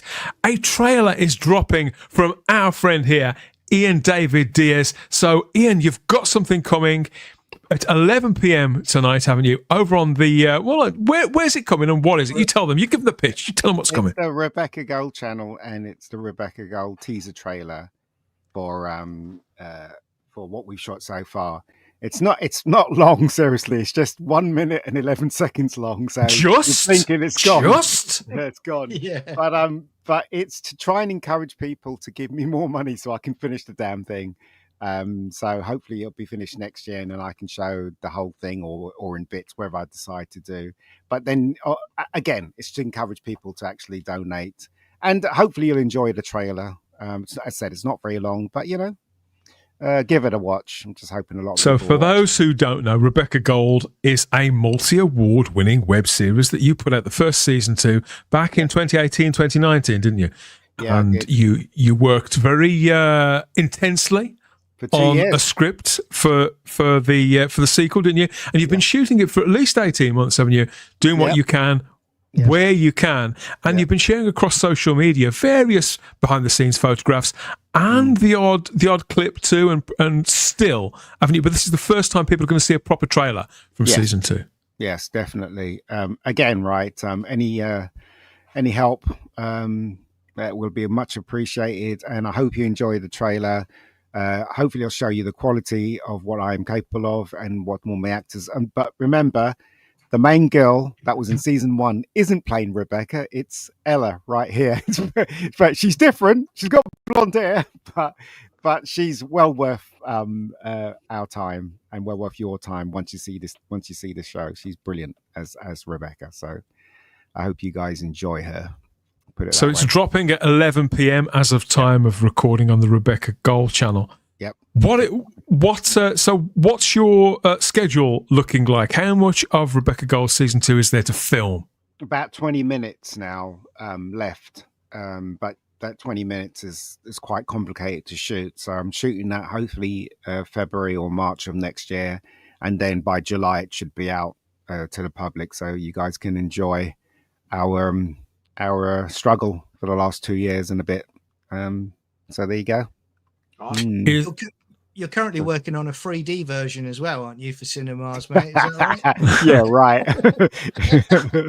I'm sure they've got a plug-in. Just install it at 50 cents. Just buy the app. Sure, 3D. What could go wrong? I'll tell Imagine you what, that. though. Rebecca Gold leaps out of the screen at you, nuts you, and then wraps her thighs around you. My God. sounds interesting. Is it just me? I need a cold shower now. But I'm hoping to, once it gets released, I'm hoping that they'll come on a live stream. They've all said they will, and we'll, discuss how we did it and stuff like that, and the troubles that we had trying to make it and stuff like that. So it's we're aiming at filmmakers as well, because there's a lot of filmmakers out there that are, kind of upset that they can't achieve anything because of the status that they're in. So I just like to try and remind them that it doesn't matter what status you're in. If you really want to make something, you can, because of technology today. It's much easier to shoot something now than it ever was. So there's really no excuse. You just got to have the impetus, and you just got to have the drive to do it. So, but anyway, that's what I think. Yeah. Tease, says Lord Thoth. Scott in the game closet, he's just said yes and loads of exclamation marks. People have been waiting for this, and it's obviously things like this they're bound to take time. Yeah, but again, right? Dave Cullen just put a novel out. I don't know if you know Dave Cullen, great YouTuber. I've read it, and it is quite enjoyable. So it's like the critics are actually making stuff now. Drinker had his short film out, but they always say critics can't make good films. Like, remember who was the critic that made what's his name? Alex. Do you remember him, Dan? A long time ago. Alex. Something. I know exactly who you mean, because you told me about him, but I only know about him because you told me about him. Well, right. I know who you mean. He was a massive YouTuber, wasn't he, before the current sort of movement? Well, he was, he was on the BBC as well, and he made Alex Knox or something like that. He made a film, and the critics. Oh, you're talking about Alex Cox? That's it. That's the fella. The critics killed it, but yet he reviewed films, and you know what I mean. And it's like he knew exactly what he was talking about. Then when it came to him making something, it really didn't catch with the audience, nor with the critics as well. So. Yeah, that might happen to me with this. You never know. Fingers crossed it doesn't, though. So there you go. But it's been. I know there are sometimes you go for several weeks where you can't work on it for one, availability of actors or locations, resources, and things like that. Lots of challenges with this kind of thing. But at this point, where people are finally going to get to see some of it and get a real flavour for the story and for your new lead, it must be, it must be a feeling. Well, I just hope they enjoy the 1 minute, and if they do enjoy the 1 minute, they should consider donating. It should be nice. Wherever we can collect. I mean, there's no doubt I'm going to finish it. I am going to finish it. It's just, I kind of need help along the way. So I've shot about 85% of it. You can't say any fairer than that. Do you know what I mean? But just at this moment in time to ask for money, I don't think I'm taking the P, so to speak. Do you know what I mean? So, but anyway. We'll see. I'll leave it to them. So that's over a minute. 1 minute and 10 seconds, did you say? I think it's 11 seconds, I think. 1 minute and 11 seconds. Wow. Coming to the Rebecca Gold channel from 11 p.m. this evening. It's probably wherever you are now. There'll be a link in the description to this video, so you can just go and hit that, and you'll be right there. And leave Ian a comment. Make sure you're subscribed there too, and turn on your notifications. Then you can find out when you can see more and how you can help Rebecca Gold accomplish her mission, and Ian David Diaz to carry on bringing us the good stuff. There, you're playing with his toys again. Okay, electric. Wow. It's nearly Christmas as well. Christmas coming early with the Rebecca Gold trailer, John. I know, yeah. Looking forward to it. Blimey, that's going to be on replay for quite a few times. I'll burn out X, I reckon. I want people to comment. If you get a chance, just comment. Say anything. Do you know what I mean? Because the algorithm loves that. So just say anything. Just like it's shit or something like that. I don't know. It's up to you guys. But just say anything. Thank you. Z, thank you for joining us for this special show in the run up to Christmas as well. It's nearly all happening. So have you got any plans for Christmas? Are you going to be watching anything? But is there anything you're looking forward to in particular that you can speak of? Not this year, no. The usual suspects have gone by the wayside. See Wicked? I've already seen it. I actually really enjoyed Wicked. So, Very good. I did not expect that at all. No, thoroughly enjoyed it, despite Cynthia Evio's big mouth online. She's got the same problem as Amanda Stenberg and Rachel Zegler there. Can't shut the hell up. But I think the only thing I'm really looking forward to is Wallace and Gromit. Yeah, so am I. Me too, actually.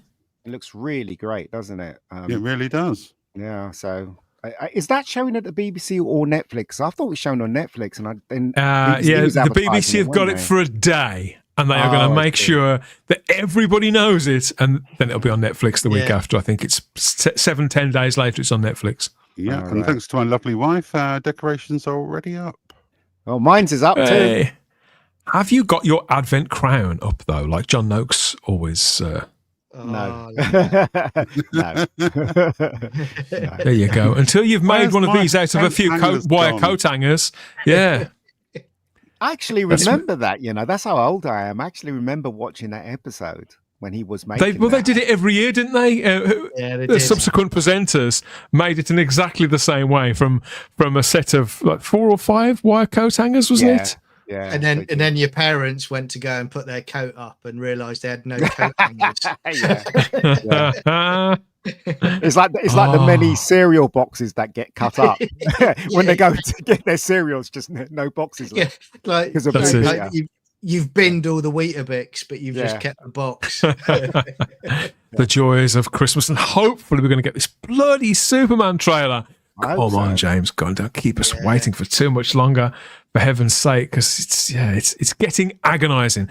But you can bet as soon as that drops, we'll be all over it here at the Spacebook Live. Thank you, everybody, for all those comments out there on the various things. We've covered a lot of stuff in the last 2.5 hours, so keep it coming. Yeah, let it all sink in, and then hit us back there in the comments section on Rumble and on YouTube. But yes, this has been our 100th edition of the Spacebook Live, believe it or not, to be continued as ever with number 101 and Christmas coverage coming next. Here's to 100 more. Yeah. Yo. That's a funny planet the astronauts on, isn't it? It's weird. It's a weird one. It is. It's weird.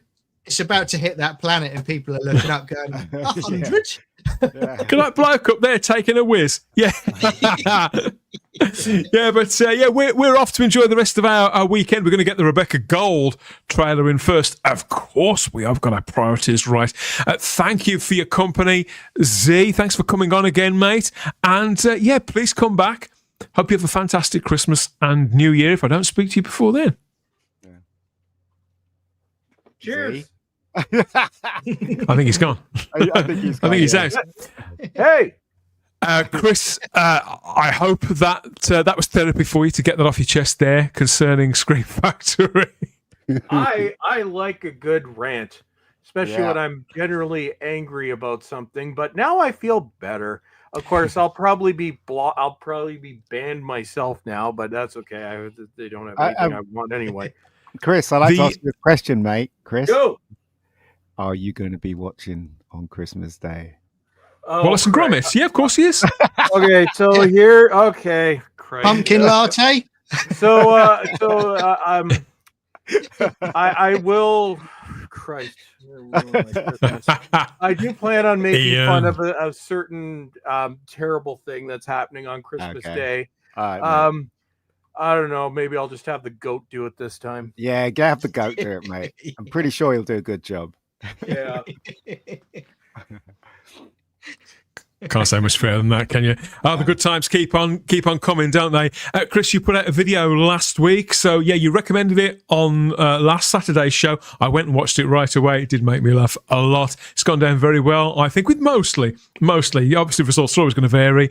You can't legislate for everybody, can you? But if people want to get that and everything else, where can they find you on social media? Remind them the name of the channel and everything. Well, yes. Well, making people angry makes me happy, so it's great. Get mad at me. I don't care. I'm on Bull's Trek. I've been doing this for 17 years now, over 17. So I'm like old school original YouTuber. Although I used to make happy videos, now I just yell at things. The Bull's Trek. Then there's the Bull's Trek X account. And if you're interested in horror stuff, I've got my alternate identity, which is Cultivated Media, where I talk about horror things and also the adventures of Sky, the Black Lab puppy. So, that's me. So, yay! I'm gonna. You got a round of applause here from the Peter Venkman fan site. Thank you for your company again, Chris. Stephen Braddock says this 2.5 hours flew by. Happy 100th birthday, guys! Here's to 100 more. We'll do our best. It doesn't say 100, says Colin Archer. It says Lou. It says Lou? Maybe it does. Oh, upside down. No, it doesn't say Lou upside down, does it? Happy 100th. That's what the says, Peter Venkman. astronaut's trying to change, isn't he? He's trying to turn the one around and turn it upside down, bless him. Chisel it around. Yeah, absolutely. R.I.P. to your account, says the Peter Venkman fan site. It's well, you remember the Seinfeld episode, the soup word that will get Dan in trouble, no soup for you? No? Do. Oh, no. Okay, wasn't very popular over here. No, it's not got much of a profile in Britain, sadly. Okay, well then I'm not even going to bother with the joke because it's going to die. Thanks again, Chris. My thanks again to Culture Casino for joining us on this 100th show, as well as the Rabbi from Another Planet. He'll be all tucked up by now, dreaming, no doubt, of Nicola Bryant and Millie Gibson and whoever else fills his imagination during his downtime. It's a scary thought. It's a very scary thought, isn't it? It's his Matrix from hell, isn't it? You know, don't ever delve into his Matrix. Find and follow Matt Pot 2 over on X. Currently on his holidays. Hope you're having a good time, Matt. He's put some pictures out on social media. It seems like seems like he is. Ian, I've got Ian David Diaz here. Of course I have, but yeah, you can follow him on X there. But where you really want to send people to is Rebecca Gold in 20 minutes or so, isn't it? That's where the good stuff is. Yeah. I've got Z. Your social medias are here as well, Z. But is it just X that you do, or can people find you on? Do you do Insta or TikTok? I'm just on X and on the Mr. Brown Alliance on Wednesdays and I don't know who that is. Sundays, yeah. Uncut that bit. Thank you again, Z. It's been great to have you back on.